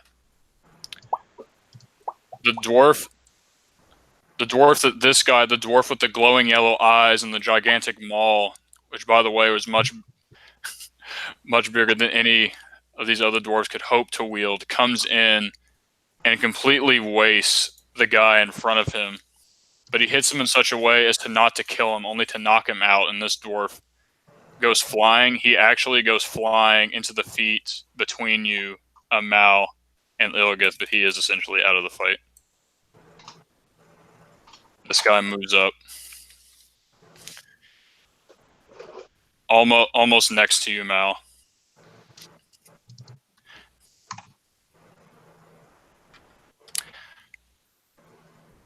To engage the king with you. He hasn't said anything to you. You don't know who he is, but he is looking at the king with fury that almost matches the king's. So Molly, is there anyone else besides them coming through like that entryway? Is it just these guys that came through? It is just them who came through. Okay. I'm so conflicted right now.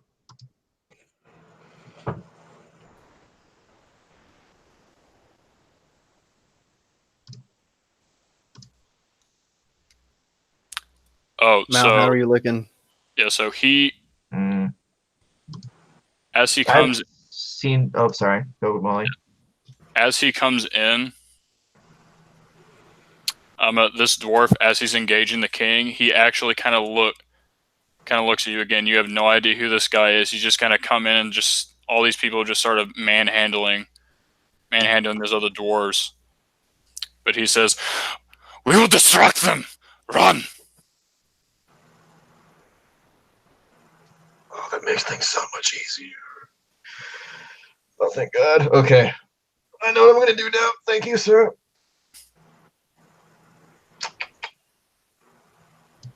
Is it my turn? Yes. Okay.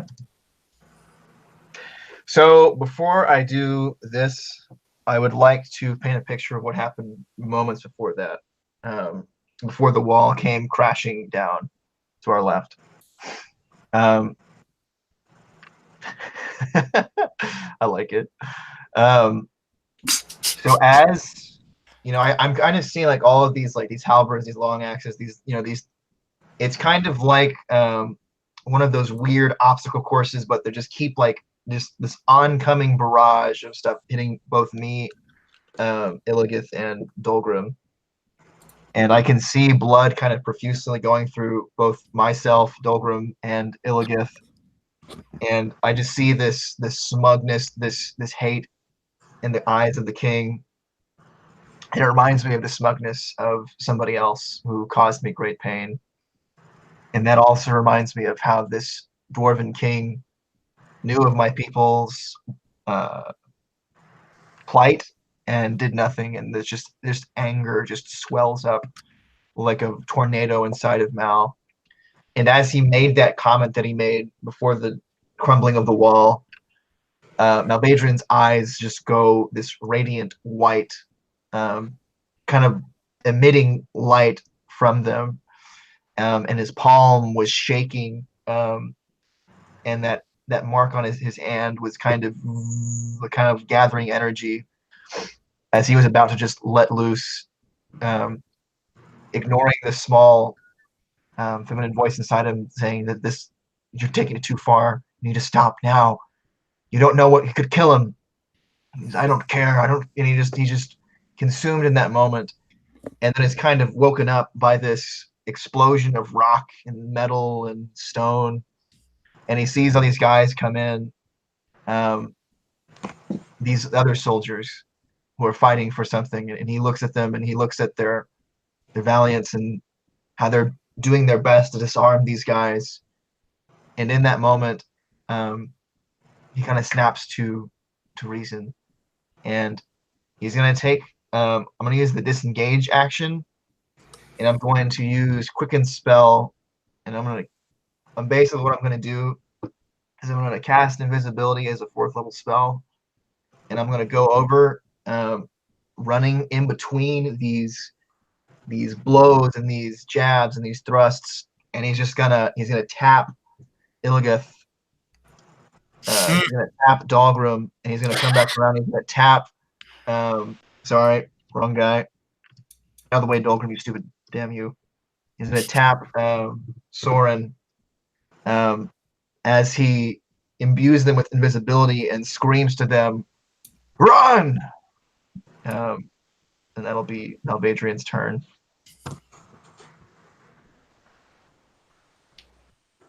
So you guys, all three of you guys are invisible.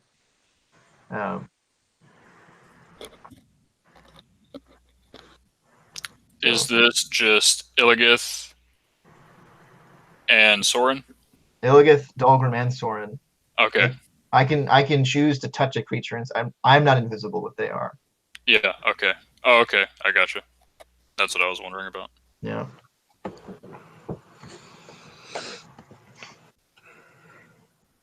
And another question. You said you had the disengage. Yeah, and I used my quicken spell to make it a bonus Gotcha. action. Okay, that makes sense. All right. I missed that part. Yeah. The entire time I was like, "This is cool. How are you doing it?" All right, go for it. I did. Well, shit. All right. Wait, Soren, you are invisible. And I screamed, "Run!" These other dwarves have kind of run in and have started engaging the Kingsguard. However, they have not engaged the Kingsguard that are running and are going to be able to enter the room at any second from now. If I look outside the hole in the wall, what do I see? The hole in the wall, you actually see... outside the hole in the wall, you basically see another hallway. I'm in this palace, but the hallway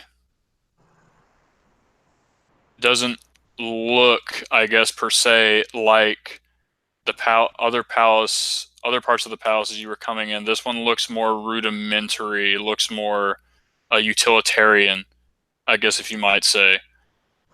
And the passage, or this hallway, just kind of goes straight back, and it's not really lit by anything.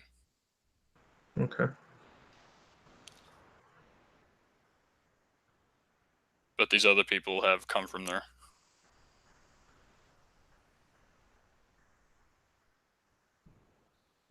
So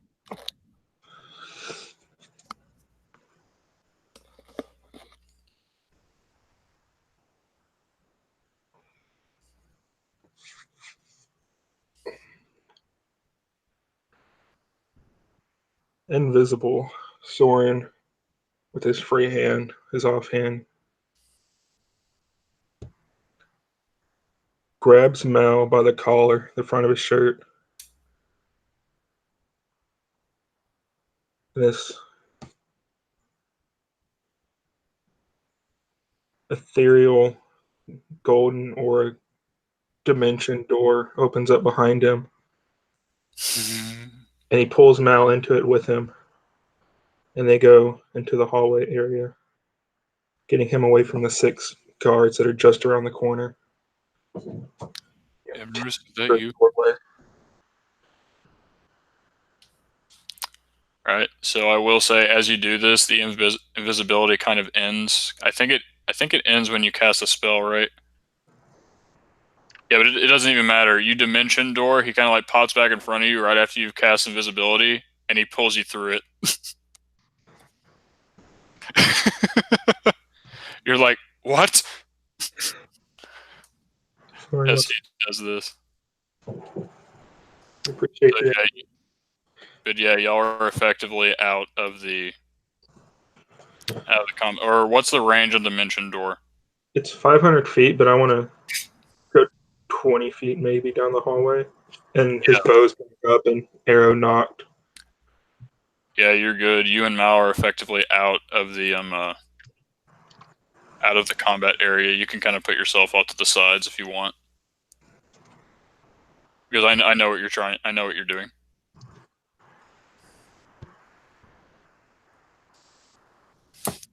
All right, there you go, Illigith.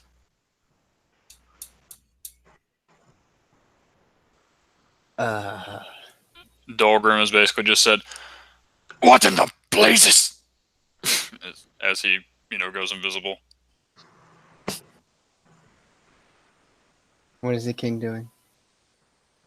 the king's eyes are locked with the dwarf who has just run in with the gigantic maul that has kind of started to engage him, and his look is a mixture of fury and also bewilderment at the same time. Like the king is actually kind of taken aback for a second at seeing this dwarf.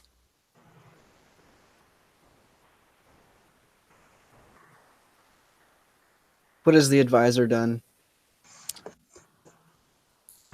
The advisor, he's actually just the advisor the entire time. He's actually just been standing there, kind of surveying the battle.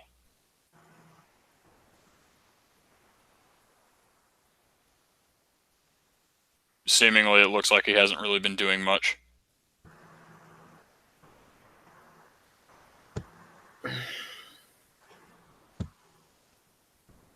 And Illigith was told to run. Yes, You're invisible. you are invisible. So is Dolgrim. Yep.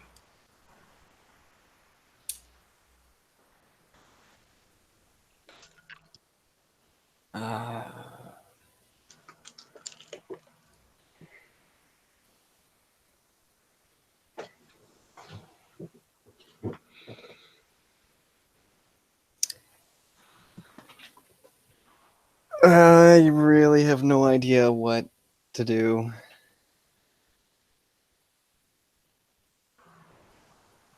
Follow orders.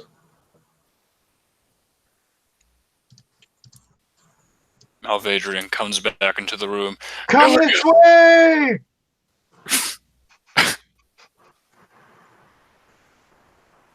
I mean, he can see us, right? Yeah. So I mean, yeah, you can see us on the other side of the hole. Oh. Yeah, so Soren and Mal are not invisible. Yeah. Just to let you know. Well, Soren became invisible, cast his spell, immediately became uninvisible, and pulled Mal into the hallway. Meaning I could have just cast invisibility on myself, but you know, that's whatever. Hey, you know, it's alright. Nobody's perfect. You have 6 dwarfs running at you. Fair enough. Fair enough. That is true. They're pretty much at the door, dude. They just haven't been able to get in yet. No, that was pro. That was pro. That was, Yeah, it was great. that was great synergy right there. You're 10 feet from a dozen attacks. I would have taken So- on you, champ. Illigith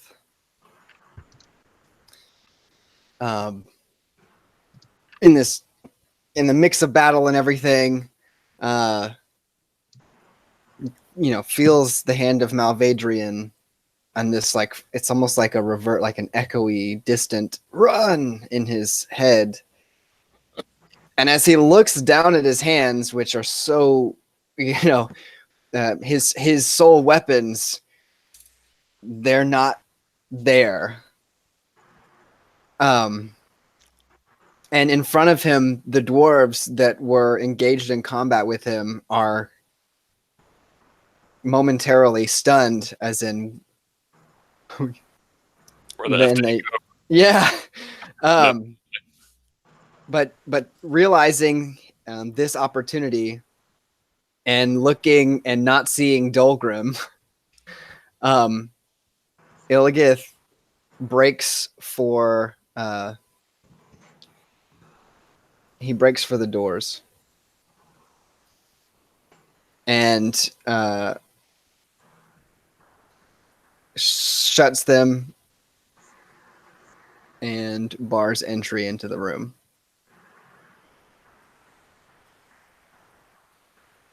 I don't know if the handles, how they're functioning, but if I can get my chains around them, if I can wedge my shield one way or the other, if I need to pull the door off its hinge, if it's not made of stone, I will. Illigith does what he has to do to bar entry into the room. All right.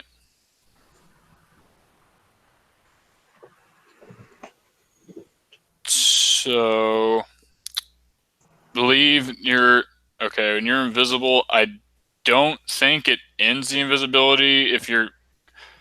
Interacting with objects. Yeah, I don't It's think it only does. attacking and casting a spell Yeah, and invisibility.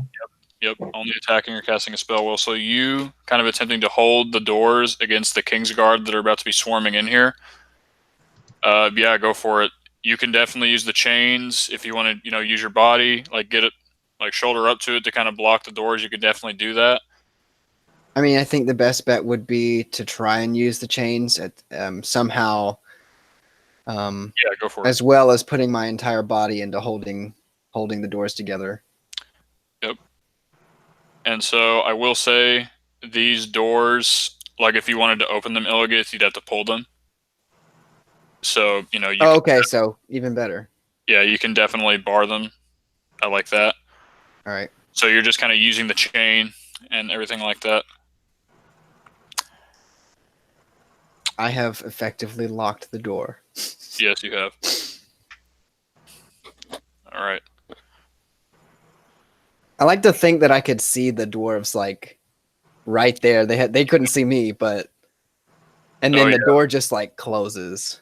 Yeah, the door just like slams shut out of nowhere, and you hear the as Oh, they're. I don't just hear it; I feel it. Oh yeah, you do. And the door kind of just like tries to open up as the dwarves kind of slam against it. Expecting to run into the room, but instead have, slammed into the Run door. into the door. Yeah. All right.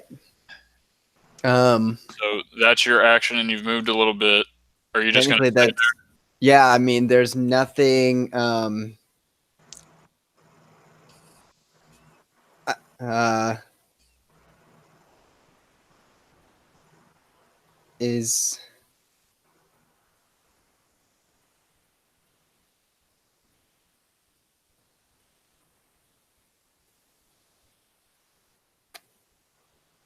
yeah. Okay.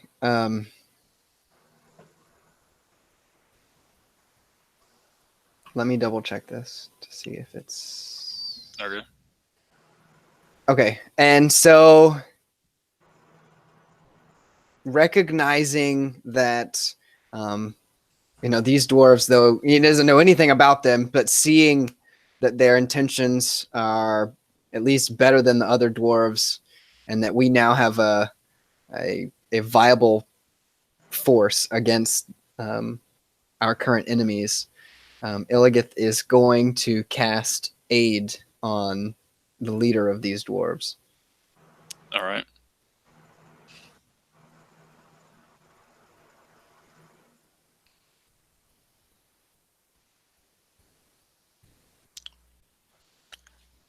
All right. So go for it. You do so. Yeah. And under his breath, he whispers,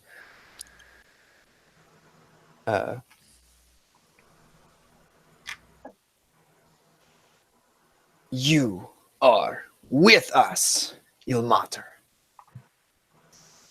as he holds the doors back.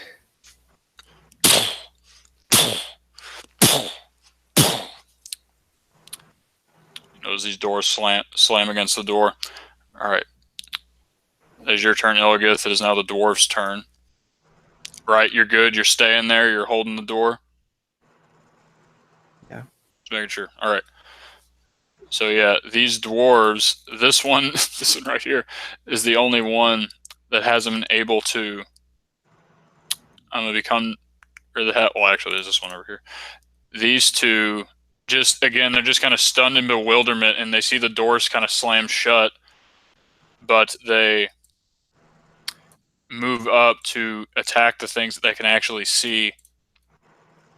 So he's out of invisibility when he casted aid. Just FYI. That is true. I mean, yeah. All right. So if that,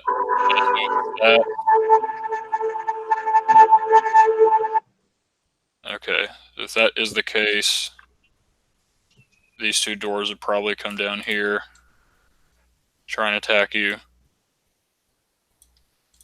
This dwarf would go and engage. This one is actually still has his weapon, so he's in range of that.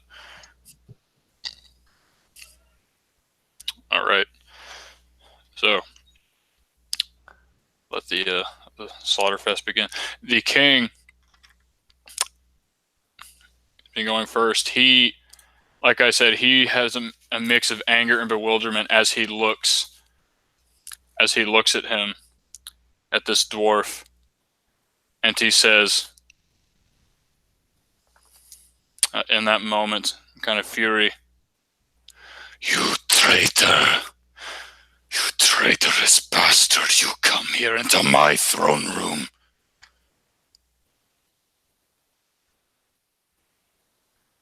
Prepare to die, Bjorn." And he goes up and smacks at this dwarf whose name is apparently Bjorn. What a sad, delusional picture. I know, right? And so he does manage to get one hit onto this guy. He gets 3 temporary hit points this round? It goes away. It did. Yep. Yep, he takes some amount of damage, y'all don't know, but he's basically smacked in the face with this warhammer.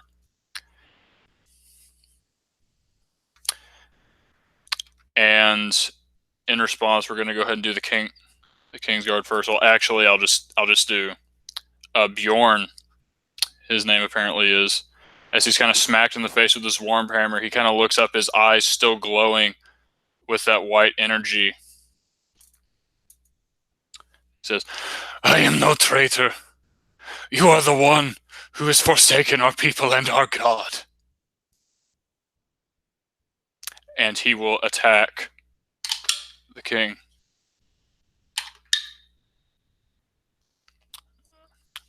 Alright, scoring blows with both his attacks.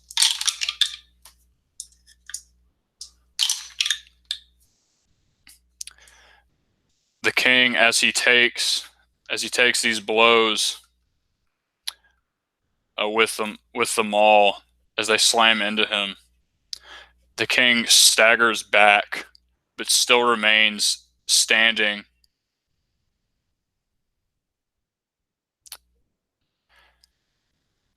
And the King's Guard attack in retaliation.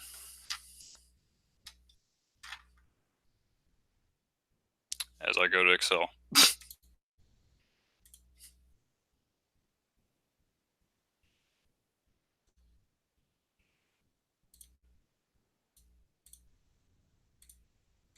Okay.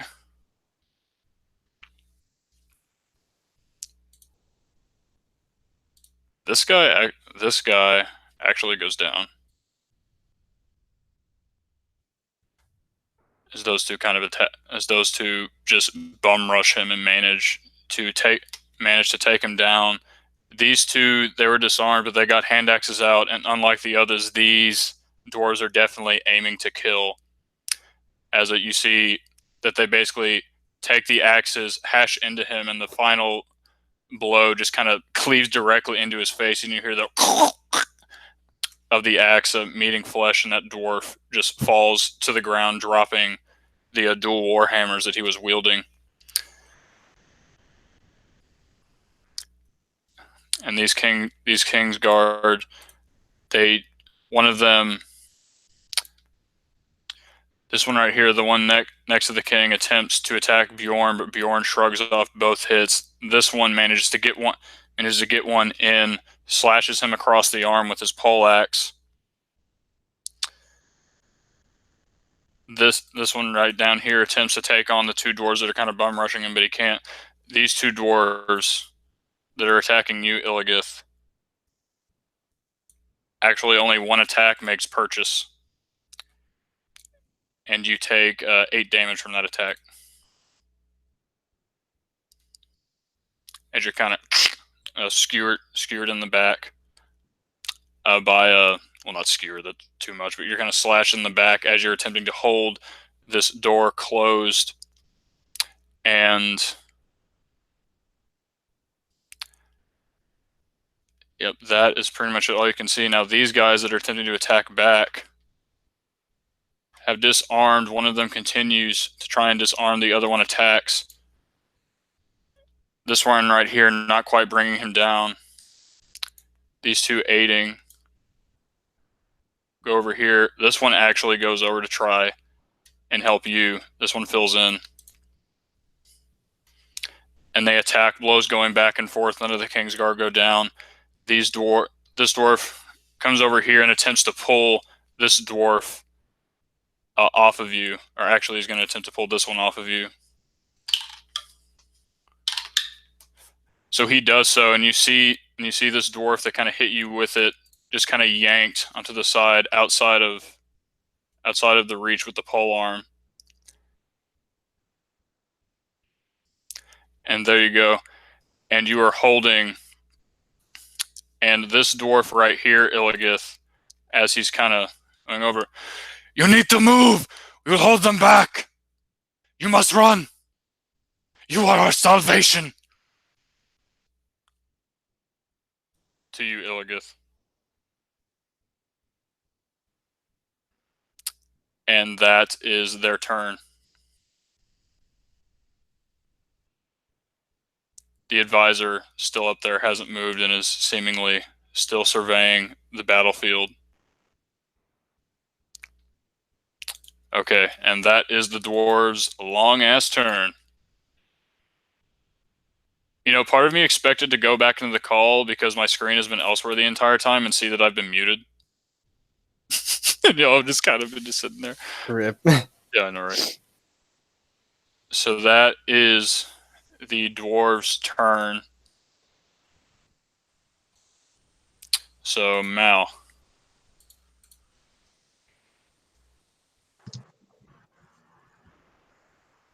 Yeah.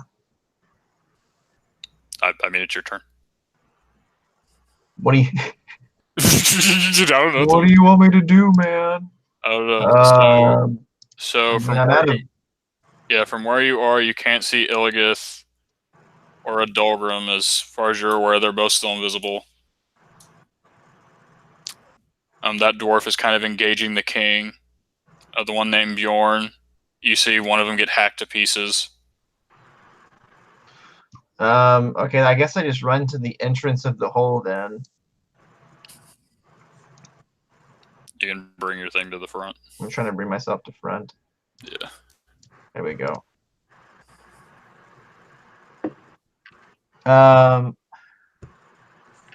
Okay. Basically, I'm just gonna get in range to be able to shoot the guy who's on Illios right now. So wherever that has to go. Yeah, go for it. You're good. Like here, I guess.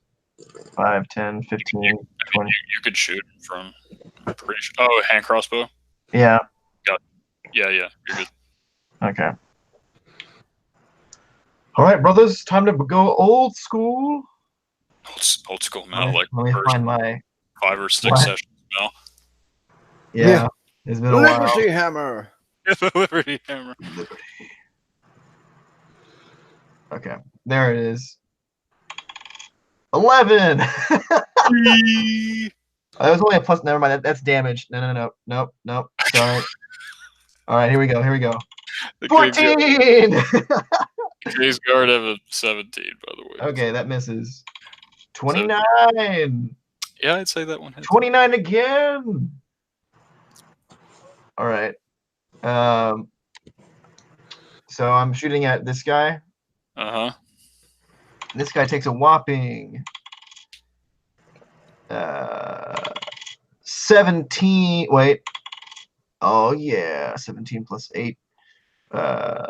25 points of dwarf piercing crossbow bolt dealing damage to the face.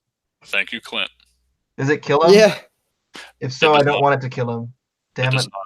Well, If so, I choose not to. Yeah, so Illios, you're kind of holding the door. This dwarf has said to you to just run, get out of here. We'll hold him off.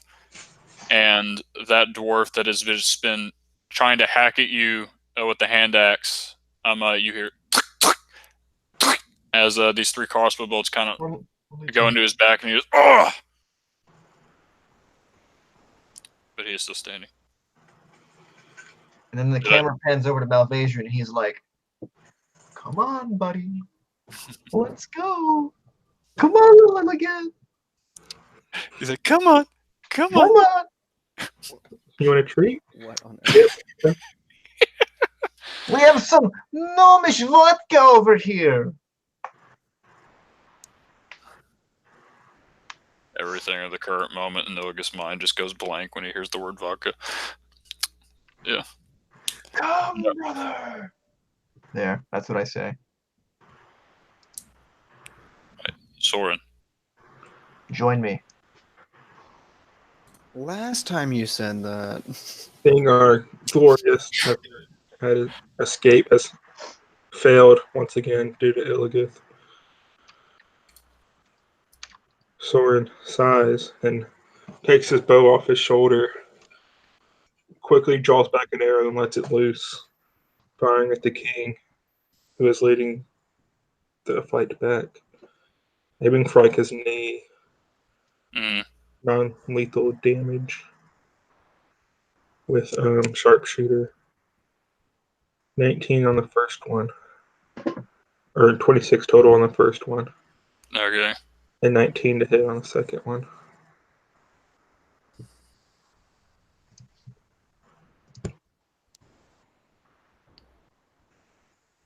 All right.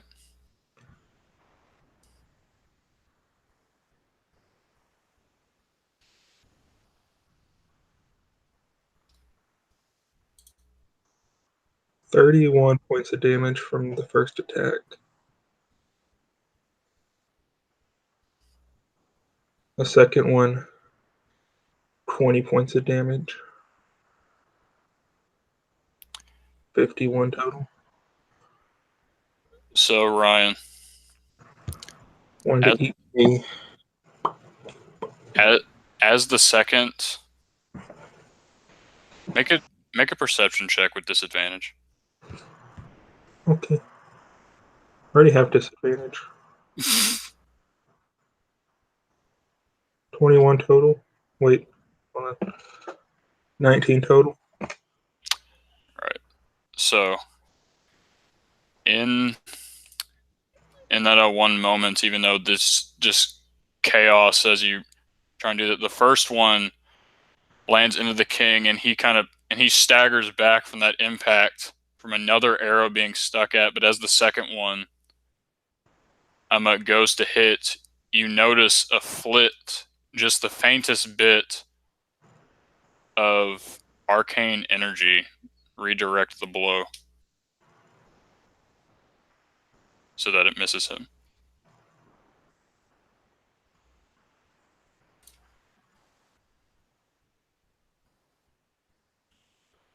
Can I see the guy on the stairs from where I am? From where you are, you cannot.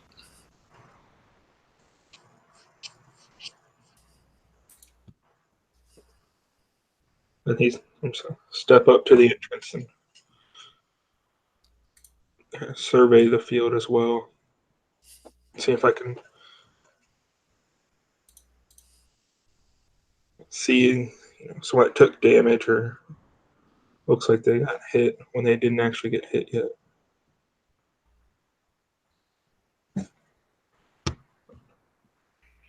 Doesn't expect to see much. Yeah, you don't see that much. I mean, you're just looking to see who's getting hit right now. Like when you take damage, don't just stand there and take it. Someone like reacting to take damage when they haven't been hit. Someone reacting to take damage when they haven't been hit. Like somebody else, take the damage for the king. Oh, so. Or was it just like a magical shield thing? Yeah, so. In that one moment, it was just like a split second. Like you think you saw it, and you kind of come and redirect it. I mean, if you're like trying to rationalize it, maybe the dwarf that's kind of next to the king right now is taking that damage that might have happened. Mm-hmm. Not entirely sure. All right. I mean, isn't the picture like you said he noticed that something happened? So like the arrow hit, it just there was like an almost imperceptible redirection of the arrow. Is pretty much what you said. Basically, so I yes. mean, I don't see how that could be seen as like one of the soldiers next to him looks like he took it or something. I don't know. He asked, so I mean, so.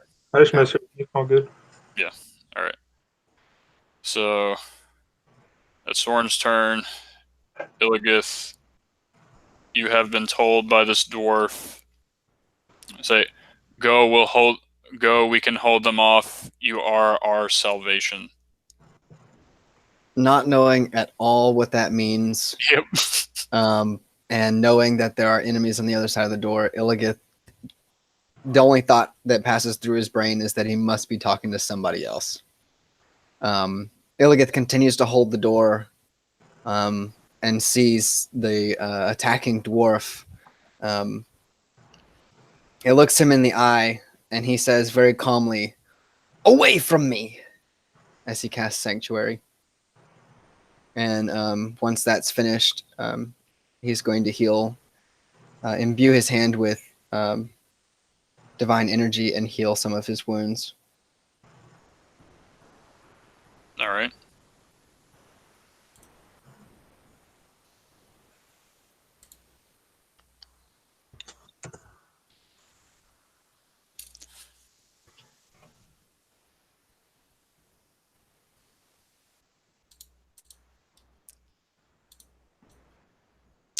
All right, so Illigith, I'm going to need you to make a strength check for me, buddy.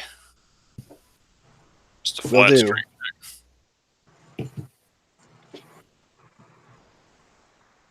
check. Should I roll with the black one or the big one? The big one. The big one. Oh, was that a 20? That looks like a 20. All right. Inspiration. That's going to be 19.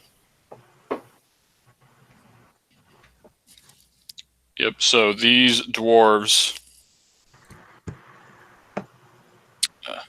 So as the door here... as they are smashing themselves against the door to try and pry it open, you see they get it open slightly, and one of them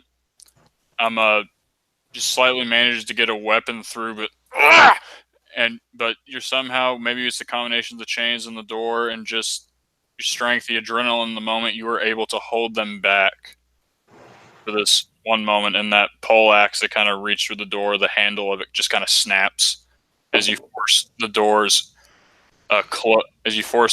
doors closed, but they are continuously slamming against this door. And stay out!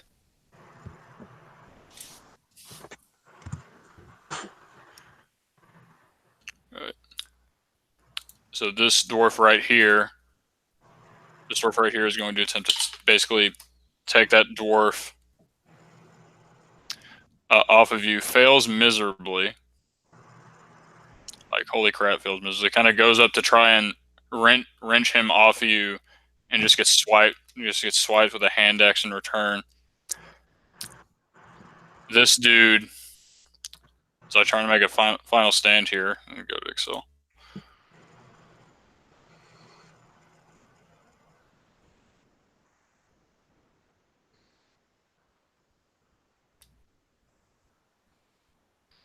All right. 421.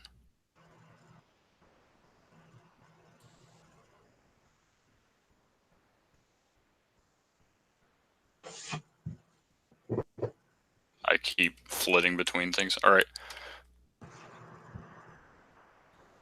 So this dude hits right here. Doesn't quite manage to take that guy out, but just brings him down like within an inch of his life. As this guy just kind of gets another hit on him, but is not able to land his strike.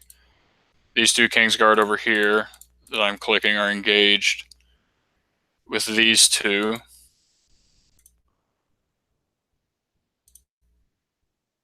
they each make purchase with one attack, and the other two just kind of get slammed in return. The other two try to return attacks to them. Only one of them gets through, as the other one just kind of smacked in the face. These dwarves are not fighting with the intent to kill the ones that have come in here. The king, with his warhammer, once again just kind of smashes into him with the warhammer, at least attempts to, and does so with both strikes. And the king, as he's hitting this guy with his strikes, said, "You abandoned your people.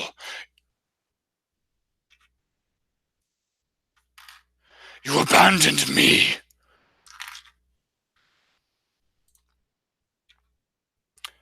And Bjorn, who gets smacked, attempts to fight back at the king, missing both strikes.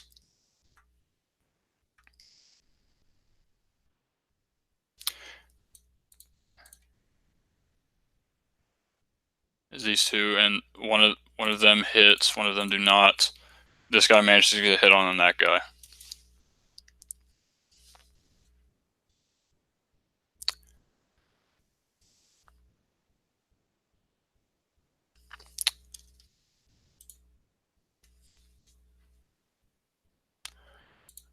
All right. That is that.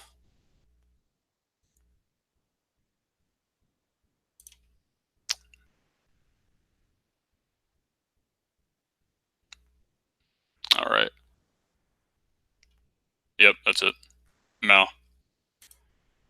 Illios has seemingly ignored your plea to leave with you and is continuing to hold the door. And seems to be holding it back.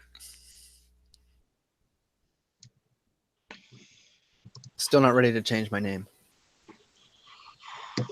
Second verse, same as the first.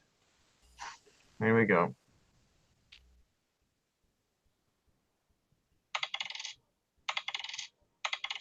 So I rolled a, you said above a 17 hits these guys? Yes. Okay. 2 of them hit and 1 of them failed. On the guy on Illios? Yeah. So he takes 19 plus 6, 25, plus 1, 26. Or, yeah, 26. Non-lethal? So there is no lethal, non-lethal in 5e. It's either when you get to the point where you kill him, you can choose not to kill him or not. Well, yeah, I know. That's what I mean. So yeah. I'm just making sure. He does go down. I shoot him in like the back of like the knee, basically, where you just can't put weight on his hand or his legs anymore. It's kind of how I see it. Yeah, so that dude basically is trying to do something, but he's been forced prone, and he's taken so much damage that he's not really able to do anything at the moment. Kind of going in and out of consciousness as the blood from the wound flows. All right, but yeah, that guy goes down.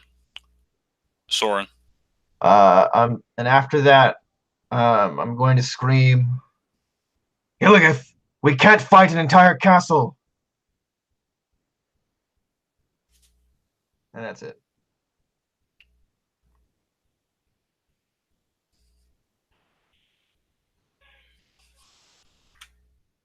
Soren. I'm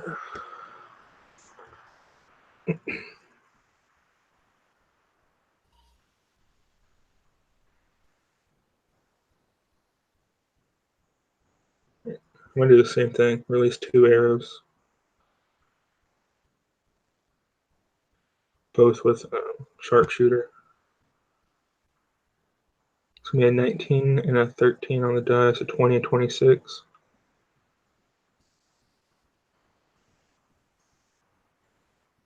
At? The same guy, the king again. All right.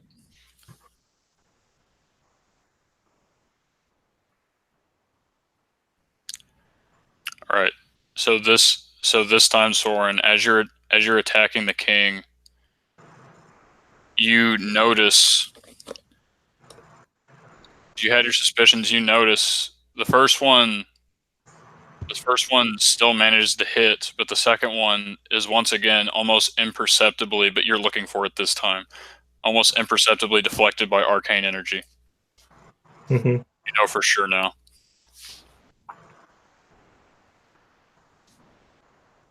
I look up to the throne. Has he moved at all? Or He is not moved. like not a muscle? Like it's when you cast spells, you gotta move your hands for the somatic component. Mm-hmm.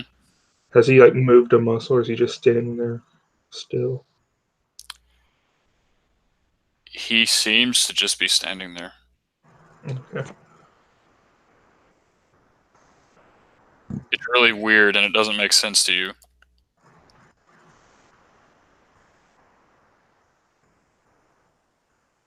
And Dolgrim has decided to do nothing.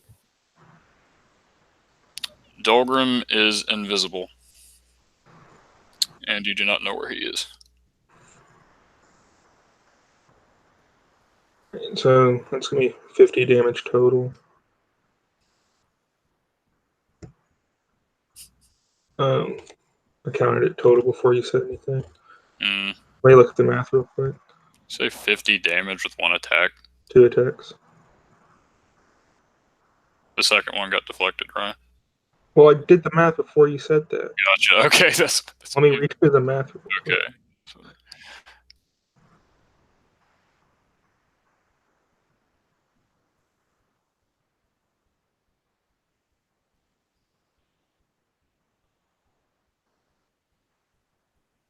30 damage.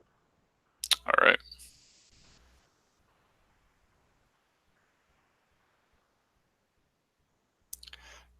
The king from this blow, as another arrow enters into him, takes a knee.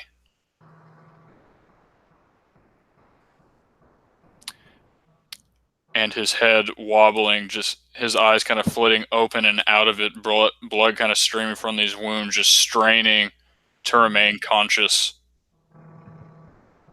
But he's still holding on. This almost inhuman constitution.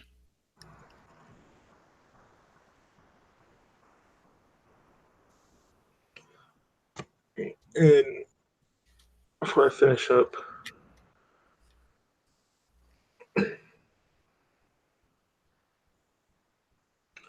Soren yells, Illios, do what you must, giving him the help action as a bonus action.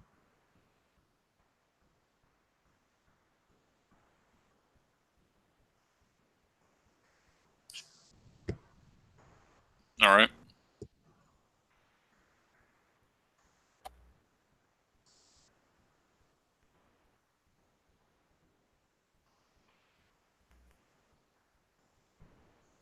All right, so Soren, that was your turn. Illigith.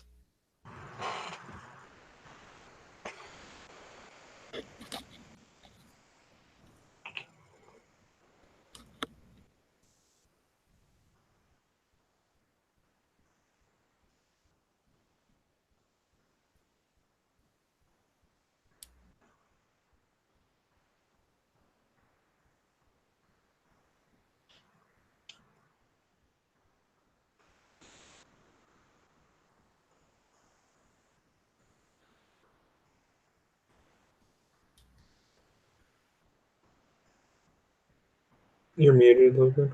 Logan, you're muted. Nice. That was way too long for y'all not to say anything. Like So 20 minutes. inspired by Soren's help action, like this whole time he's been using the chains as leverage, but there's nothing that he could really do to actively seal the door besides just his own force. And so as he continues to hold the door, he grabs the rope out of his bag and winds it around as fast as he can around both of the fastened handles, tying it off as tightly as possible while still maintaining his shoulder into the door.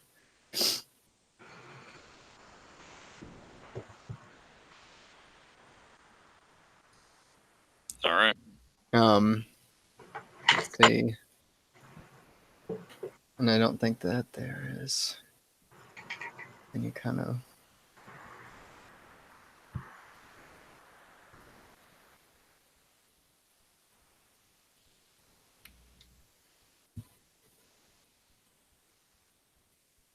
Wait, I read the.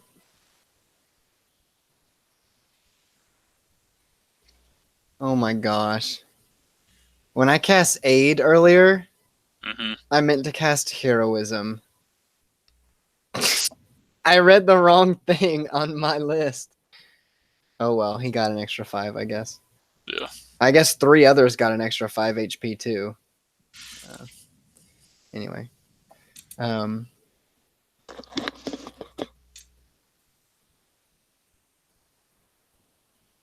Yeah, that's pretty. So he gets that tied off and he's holding it.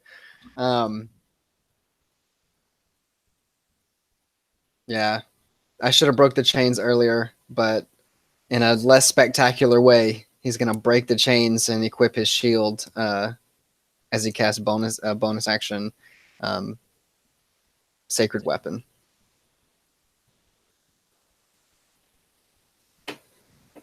And the maw of the golden lion erupts in divine light. All right.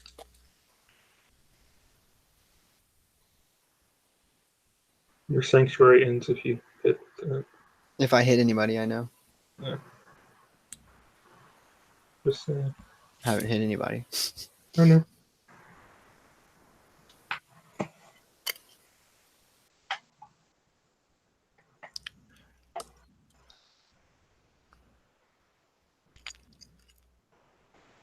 All right. So it is the dwarves' turn. And you start to definitely notice something about these clad figures that have come in regards to the Kingsguard. They've had the element of surprise for a while, and the Kingsguard have been kind of bewildered. But you notice, especially you, Malvadrian, and you, Soren, Illigith, not really because you're focusing all your attention on this, but you've definitely started to notice that there is a definite gap in the skill level of these fighters between these people that are trying to help you out and the Kingsguard themselves. The Kingsguard being superior. As this guy manages, even while taking on 2 of them, to take one of them out. This guy manages to take that guy out.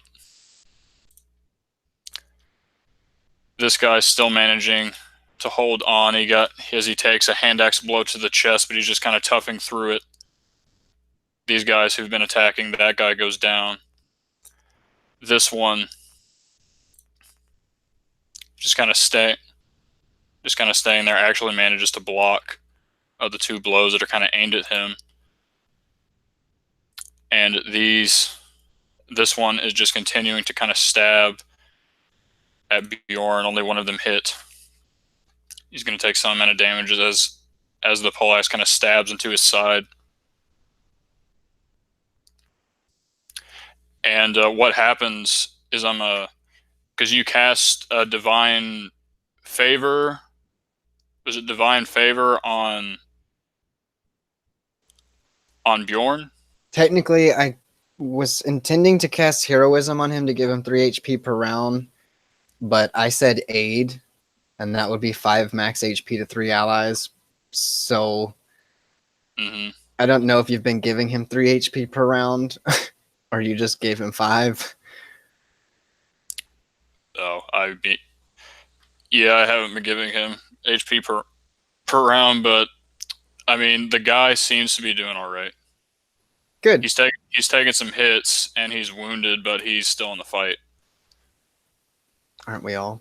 Yeah. And so those 3 managed to go down, and Bjorn kind of looking down at the king that is now on his knee. All right. actually like smacks him in the head with like the butt of his maul, and the king kind of goes woozy. And Bjorn says, "I am not a traitor. You are the one who is misguided. And I will show you that, father." As he punches the king across the cheek, causing the king to go unconscious.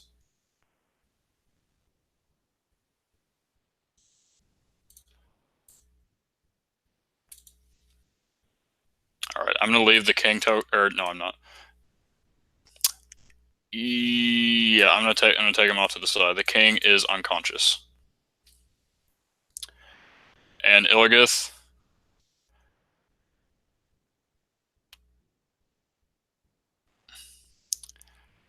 the door continues to pound, the weight of these dwarves kind of pushing against you, and it seems the force is growing almost by the second. Make that strength check.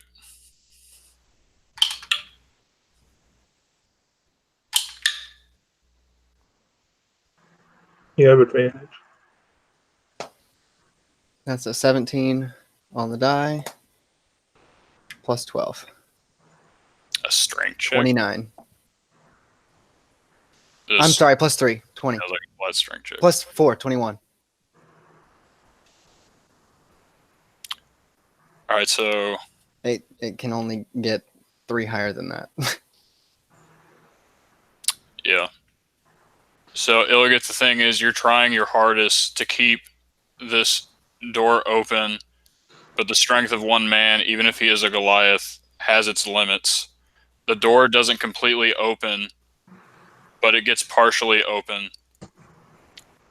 And you see that the Kingsguard have grouped en masse, even more than 6 there now, and are attempting to attack you with their reach weapons through the door.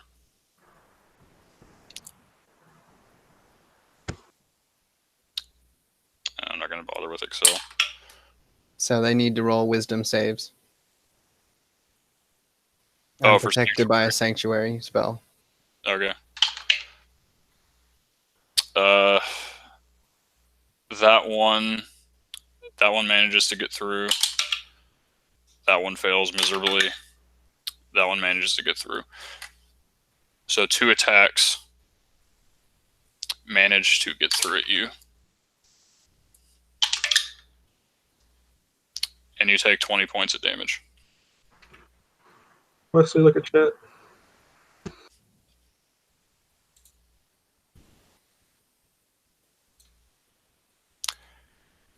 Your muscles are burning, your muscles are aching. These guys are pressing against the door. And your strength is failing you. Once again, the door isn't completely open, but it is partially open so much that they can attack you. At least the ones that are not attempting to pry the door open. I don't know if your sanctuary spell continues. Yeah, it doesn't go away. Alright. Is it a concentration? No. Okay, I didn't think it was. Okay, so that's that.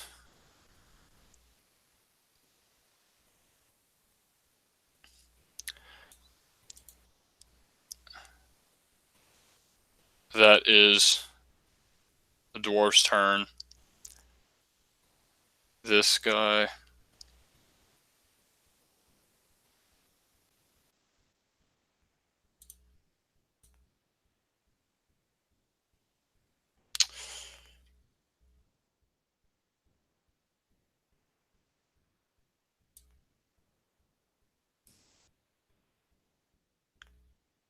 This guy moves. Okay, this guy moves over here. I'm attacking entire opportunity, but he shrugs it off. It doesn't hit him. And he calls out to you. Goliath! Tonight is not the night of victory.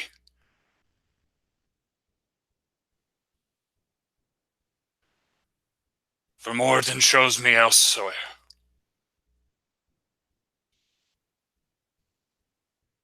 Directly addressing you. Okay. Alright. Malvadrian. Okay. The advisor actually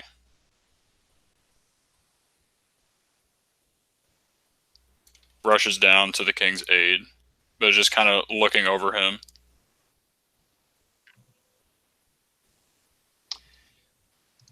It's your turn now. Yeah, gotcha. Okay. Here's what I'm gonna do. I'm gonna run over here.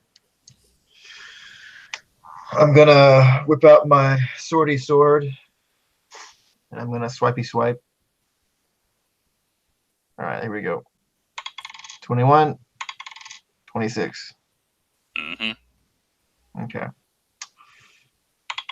19, 12, 37 total. Is that enough to like take him down non-lethally? Thank you. I'm gonna go over. Oh man, what do I do? Yeah. Yeah, I'm gonna pick up the axe. I'm gonna pick up the axe. Can we roll a strength check? Or am I good? It's not big. Okay, whatever. I'm pick up the axe and I'm gonna drag it over to Illios. Bet. Plug the I don't fucking Plug the take hole. it. Oh my Finish this. god. And I'm gonna go like as I drag it, scraping the stone on the ground, over to him. I just with my entire strength, which is not very much, I just kind of lift it over to him as he's I see him like back up against it, and I just kind of give it into his hands, and I'm gonna push against the door, to try to basically I'm gonna whatever he's about to do, I'm gonna do the aid action to help him, like secure the door. Alright, good. All right. Awesome. Alright, so that's what Mal's doing. Soren. Hold the door! Hold the door! Never lose hope. Nobody. No one. Not I you, got- Ryan. I'm someone. I get it. Thanks, I- man.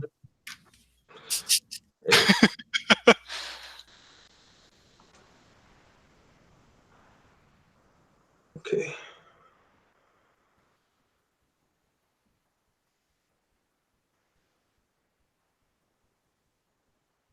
So,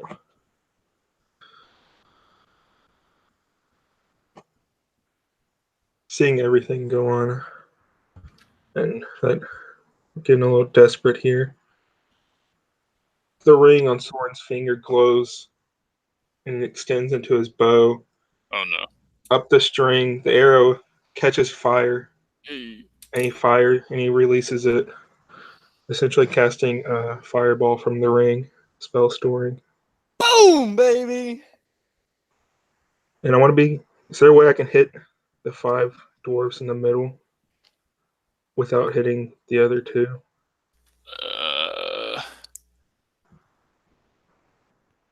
Or 4 out of 5? It's a 40-foot radius, right? Or sorry, 40-foot diameter. Is it? Yeah, it's 20-foot radius, 40-foot diameter. Oh, cool. I mean, he should just be able to aim it at like the pillar or something. Yeah, yeah. I'm like, you can. Yeah. Aiming it at that pillar, you wouldn't be able to hit this guy. Oh. You could.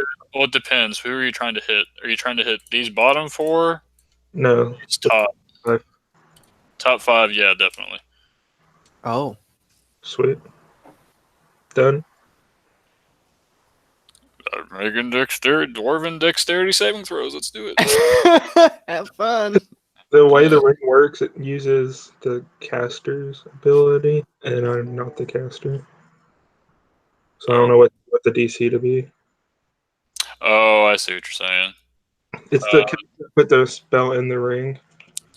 And we got the ring from the Seekers, if that helps you. Yeah, the DC in that case would be 16. Yeah, it's my DC. That's high. Yeah, so this... Bro. Okay, Dwarven Dexterity saving throws. All around. The king is also in that circle, so give One him for you, one for you, one for Fail. you. The king's unconscious, bro. a fail on his death saving throw, I mean, bro. technically that's 100% accurate. Yep. So... Like 1,000% accurate.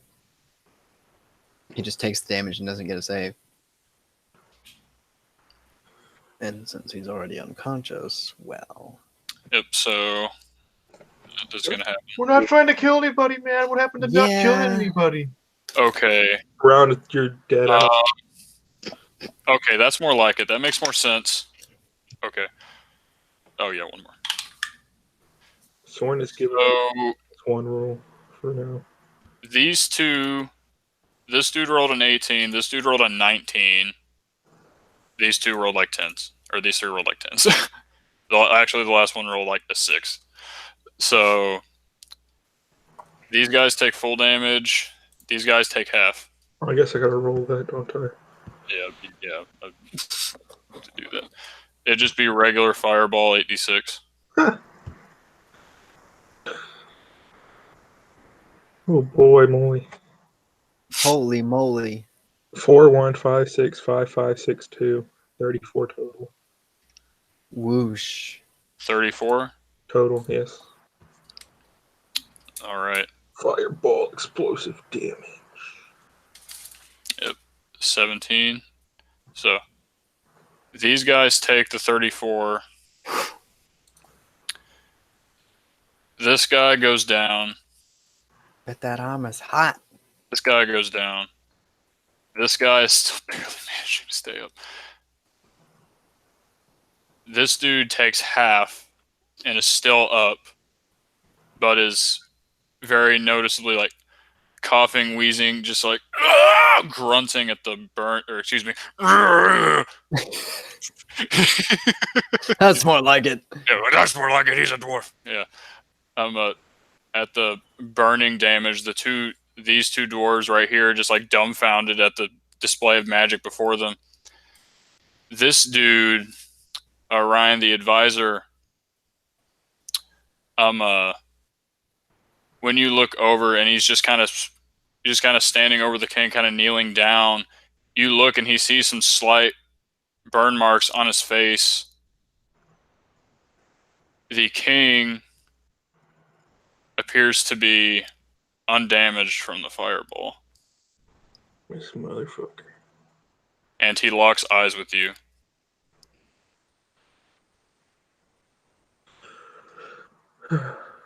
Okay.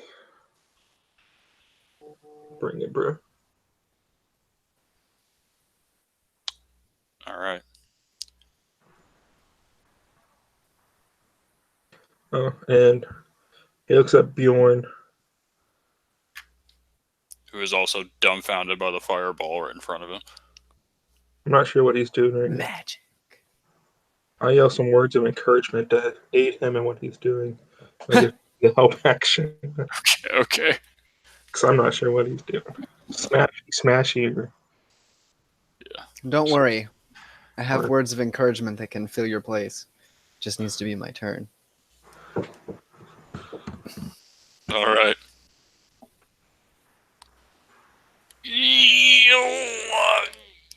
Yes.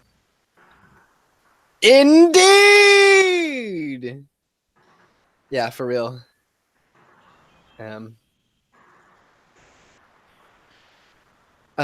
Yeah. So basically, it's like hope level is like do do do do do do do do do do do, and Malvadrian has this like change of I don't know, change of direction in which he was going, and like when he makes that decision, Illigith immediately picks it up, and when he meets him like shoulder to shoulder, pushing at that door like heave with with the axe and like prying him back. Illigith surges with strength and encouragement, and he puts all of his might into pushing that door back, closing it up, and holding it tight. And Bjorn had said to him that this is not the vision that Moradin showed him, or not how it was supposed to end, or something like this. And Illigith looks to Bjorn and says, "No, friend, this is not to be the end for us, but it will be the end for them. And I will allow no more lives to fall here today." Except the dwarves that were roasted alive. I didn't choose to cast that spell. Illigith gave a command. Yep.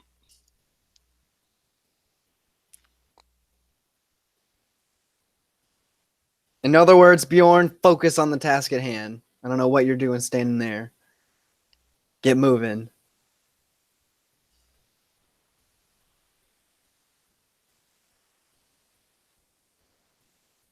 Because as far as I'm concerned, there's no other way for them to get in. Hold the line. Finish them off here. Let's do this now.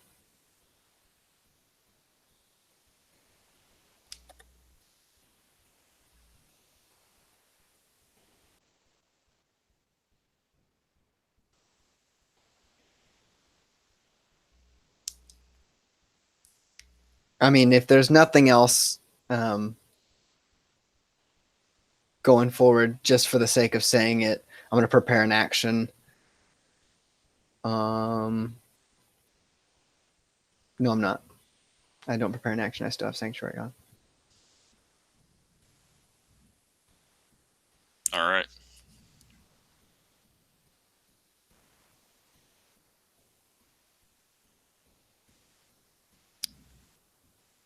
The heart is the strongest muscle. Damn it, Brom. Yeah. Oh.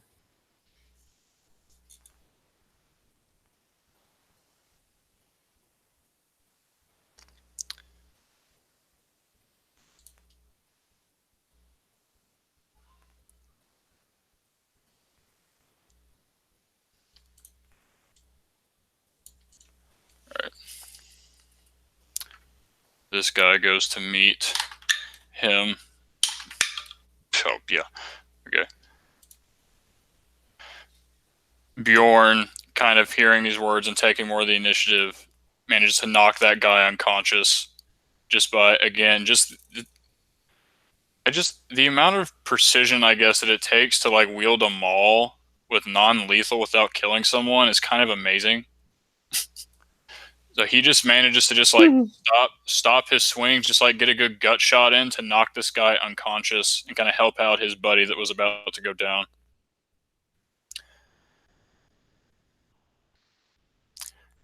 And, this dwarf over here, these guys kind of go and try and attempt to take on this guy.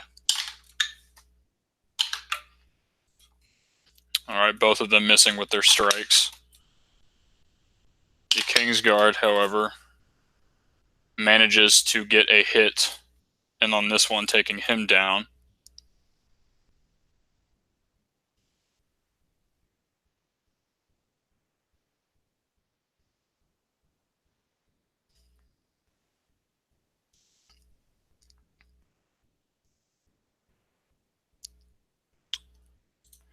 This guy is the advisor is still locking eyes with you, Soren, and his eyes haven't left. Soren is muttering something in Celestial Mm-hmm. while staring him back in the eyes. All right.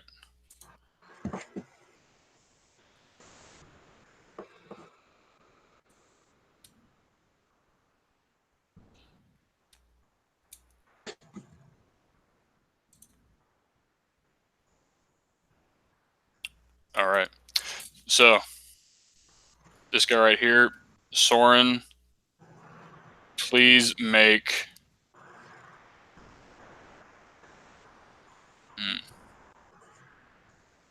I actually have to look up what kind of saving throw this is. You lost your picture, Molly. Da da da da da da Yeah. da da da da. It's a white screen. Crap.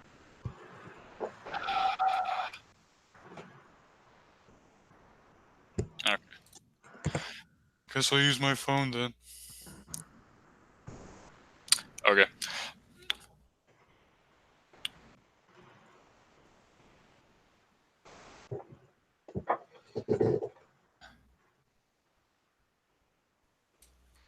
Yep, it's a wisdom saving throw.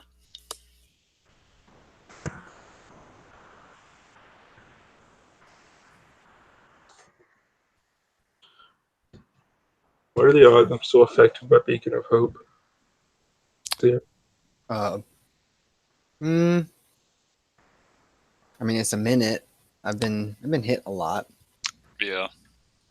so I'm not sure how many times you've been hit while Beacon of Hope has yeah. been... Molly's been gracious enough not to say roll a concentration 57 times. So I'm gonna just say it's not up. Yeah, let's go with that. You rolled 57 times real quick. No.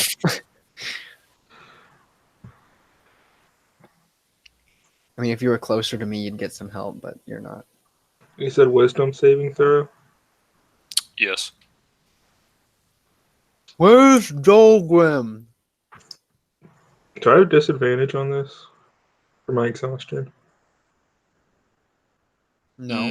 No, It's just saving. ability checks. Like Yeah, I'm skill checks. pretty Saving- sure. Yeah, pretty sure it's just skill checks. Because I don't think it's saving throws and ability checks are different. You sure? Yes, Brian, take the disadvantage. Yeah, right? I'm not sure why you're arguing. I mean, I could look it up just to make I sure. got it right here. Saving throws is level 3. All right, there you go. Yeah, because it's ability checks, saving throws, and something else that separate them. So I rolled a 2, so I'm going to use last point of inspiration.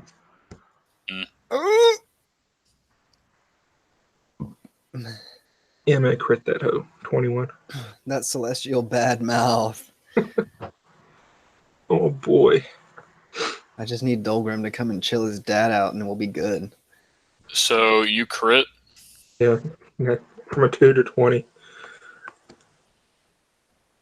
So you feel as if for a split second, your muscles had constricted, and it felt as if the worst headache of your life was about to come down on you. You fight it off with those words in Celestial, and the advisor, kind of staring you dead in the face, actually smirks. And make a perception check for me. Oh boy. Magic is scary.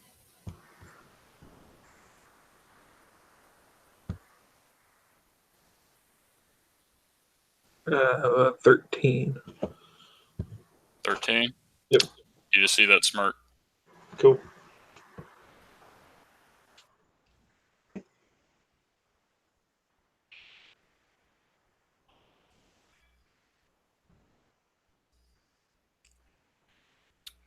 So that is the dwarves' turn.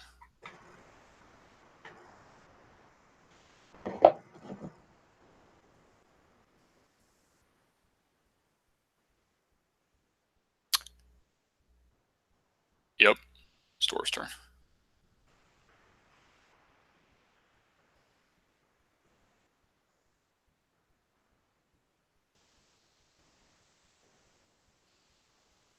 Wait a sec. No, it's not. I have to freaking do the door. There's just so much crap going on in my mind right now. Yeah. I think it's So- gold. So what exactly are you doing with that axe? Did you like do the old put it through the handles maneuver? Huh? I've already tied the handles with 50 foot of rope. Ah, No, the shield's not great at like, I guess this kind of pushing. I mean, I already was kind of pushing with it, but like, I think Mal was getting the idea of like, yeah, maybe pushing it through the handles, but also using it as a lever to push in both doors equally. It's just like reinforcement. mm-hmm. And then also with it being in the middle, if they're going to try and slash down on me, like, but anyway, just all of the above. It's kind of like just an extra lever to hold it tight. No, you're good. So, once again, we will. So, Illigith yeah. So at this point, you've done a bunch of extra stuff to keep the door closed. I was going to give you disadvantage because of the sheer number of the doors starting this turn. But Mal's helping you. You've managed to secure the door. You're using the axe in some way and one another, so it will not be disadvantage. It'll be like normal, but since Mal is there helping you, you're going to get advantage on it. Yeah, so here we go. By the might of Ilmater. Better be good. That is the might of Ilmater. We'll see if we can one up with a crit. And we won up with a crit. I just rolled a 19 and a 20. God damn it. There's I didn't know how to. Fuck you. I rolled a 21. God damn it. You're not trying to kill us, Molly. I hate you. Molly, the bonds are too strong. The bonds are too fucking strong. Mount Adrian made up his mind, and we're all gonna hold this godforsaken door. Did you just say bonds? F yeah, I did. Also, F yeah. Also, the bonds of the ropes, by the way. Well, there's that, but I don't know that. Yeah. You're such a sending the bonds video. I know, right? No, it's fine. So, yep. This guy is on fire. Apparently. All right. You did? So, they try their fucking damnness, Illigith. They do not manage to get through. But it's taking both you and Mal's efforts to do that. Even with everything, you get the feeling you move away from this door, and yeah, it's not going to be good. Oh, I ain't moving.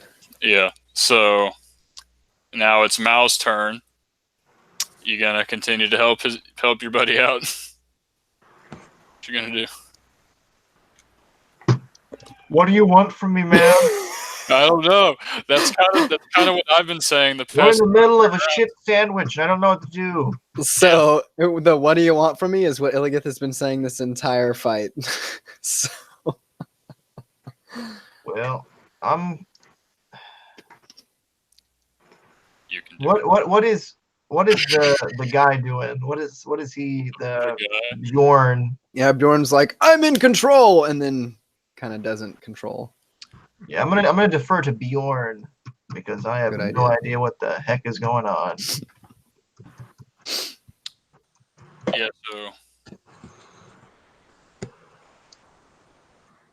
what Bjorn does.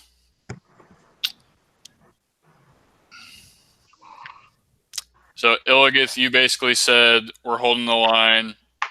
We're finishing this now. This needs to end now. Please. So Bjorn looks between his two allies, the advisor of the two Kingsguard that are still fighting.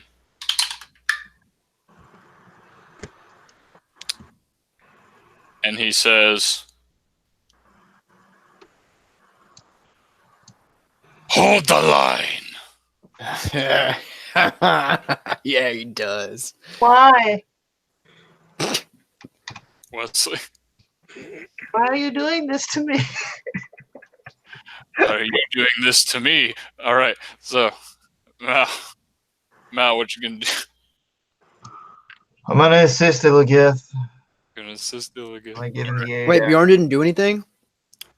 Well, he was deferring to I just wanted to see how he Well, reacts. you can't defer to It wasn't Malvavian a real after... defer. It was a partial Oh, okay, To got be fair, I didn't say how Bjorn reacted, so just because I've there's a bunch of crap going on in my head right now. So that is technically what he would have said at the end of his turn. Which was last round. Gotcha. Perfect. So Mal is Aid the strapping young man to my left. strapping young man. All right. Soren. This advisor is there over the king, smirking at you.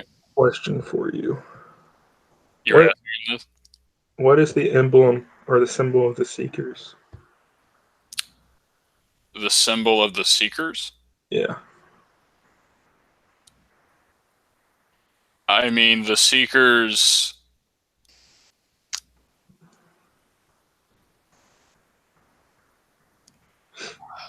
I mean, as far as you've seen... Okay. As far as, like, if they have, like, a symbol of their own, apart from, like, the symbol of, like, Celestia itself, Mm-hmm. they do not. Right. It would just be Celestia's symbol. What is Celestia's symbol? The intertwining twin golden dragons. Gotcha. So, I'm going to use my first level Warlock ability, Hexblade's Curse, on the advisor. Alright. And the symbol of the Seeker, or not the Seeker, Celestia, is imprinted on his head. And as that finishes, a line crosses through it, no longer associating myself with them. Now cursed. Hey. I gain a bunch of damage rolls. I crit on 19 or 20. And if he dies, I get health back. Alright. And I am going to release 2 arrows at him, both with sharpshooter. You are. Ooh. First one is a 19 on the die. The second one's a 20 on the die. So they're both crits? Yeah. I can send you a picture of this if you want it. No, you're good. I believe your shit.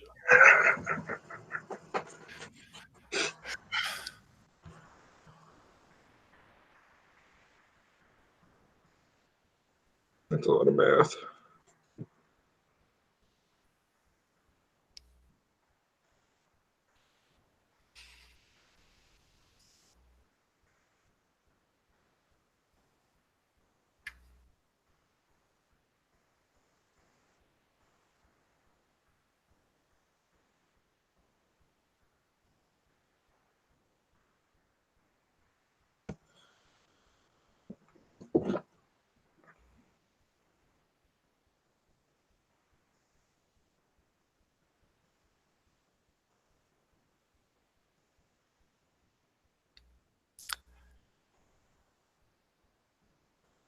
Computing.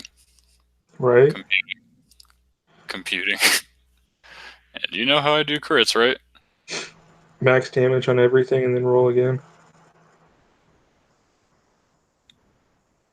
And then roll like normal, right? So yeah, it's max damage for the first one, then roll again, yeah.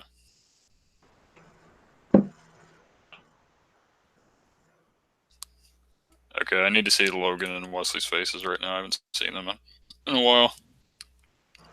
They're both nice. Yep.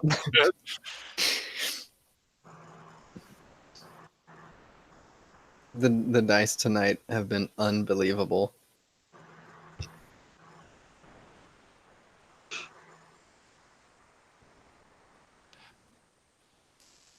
Yeah, give me that number. I'm working on it.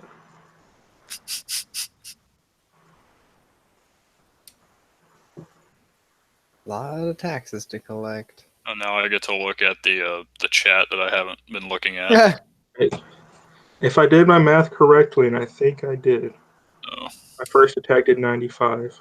Oh my god! Gnocchi? Gnocchi, is that you? You want to add up that for us, Ryan? Because that is ungodly. All right, so sharpshooter is 10. Double that is 20. Oh my My modifier is 6 twice. I get an extra +4 twice from the curse. D8 for damage, 2d6 for sneak attack.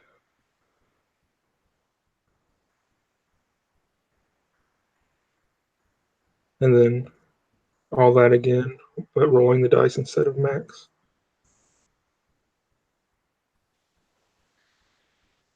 Whoa. So you said that was 95 for the first strike or for both strikes combined? First one. Okay. Well, that's a crit, yeah. Oh my. Wow. Right. First one won't be as bad. So sneak attack. Okay. So it loses what? 20? You said 2d6, so that would have been 12 plus possible another 12. Yeah. Ooh. That's enough to take Illigan down. 2 hits.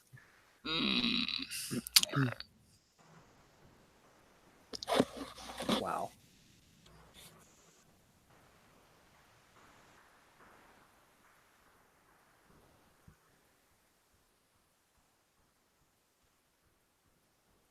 All right. 52 on the second one. So 95 plus 52. So 147 Yes. points of damage. Yes. Of smirk smacking damage. So, Ryan, Any more? rather Soren, do your arrows change at all, flavor-wise, while the Hexblade's curse is on them? Yeah. So they go from a where I said, deep gold that I said earlier to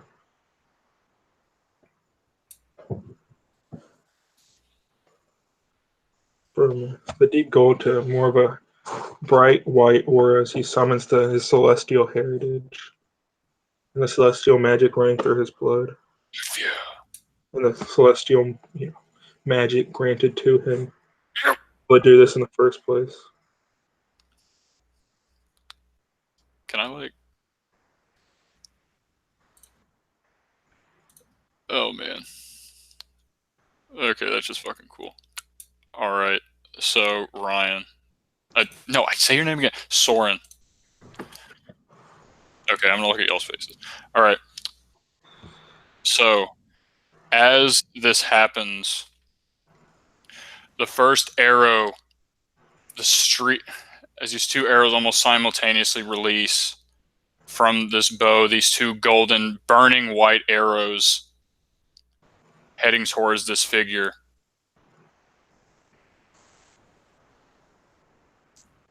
In that instant, I imagine those arrows, the impact just create, along with the curse, just these bursts of white light and energy as they impact. And the visibility is blocked for just a split second as the explosions go off from these attacks. Soren. And you hear from the visibility.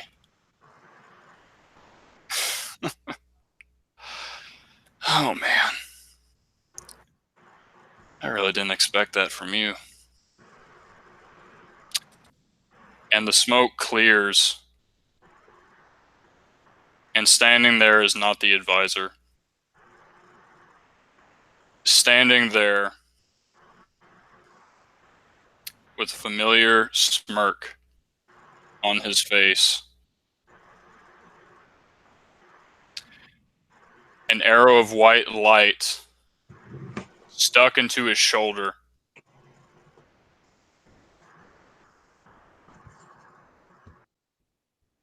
familiar face, the familiar brown duster, the familiar blue eyes now flecking with the combination of purple and golden light. Staring at you, Soren, Mal, you immediately recognize this man's voice. He says, "Oh man, this just got real interesting, didn't it?" And that's where we'll end this session.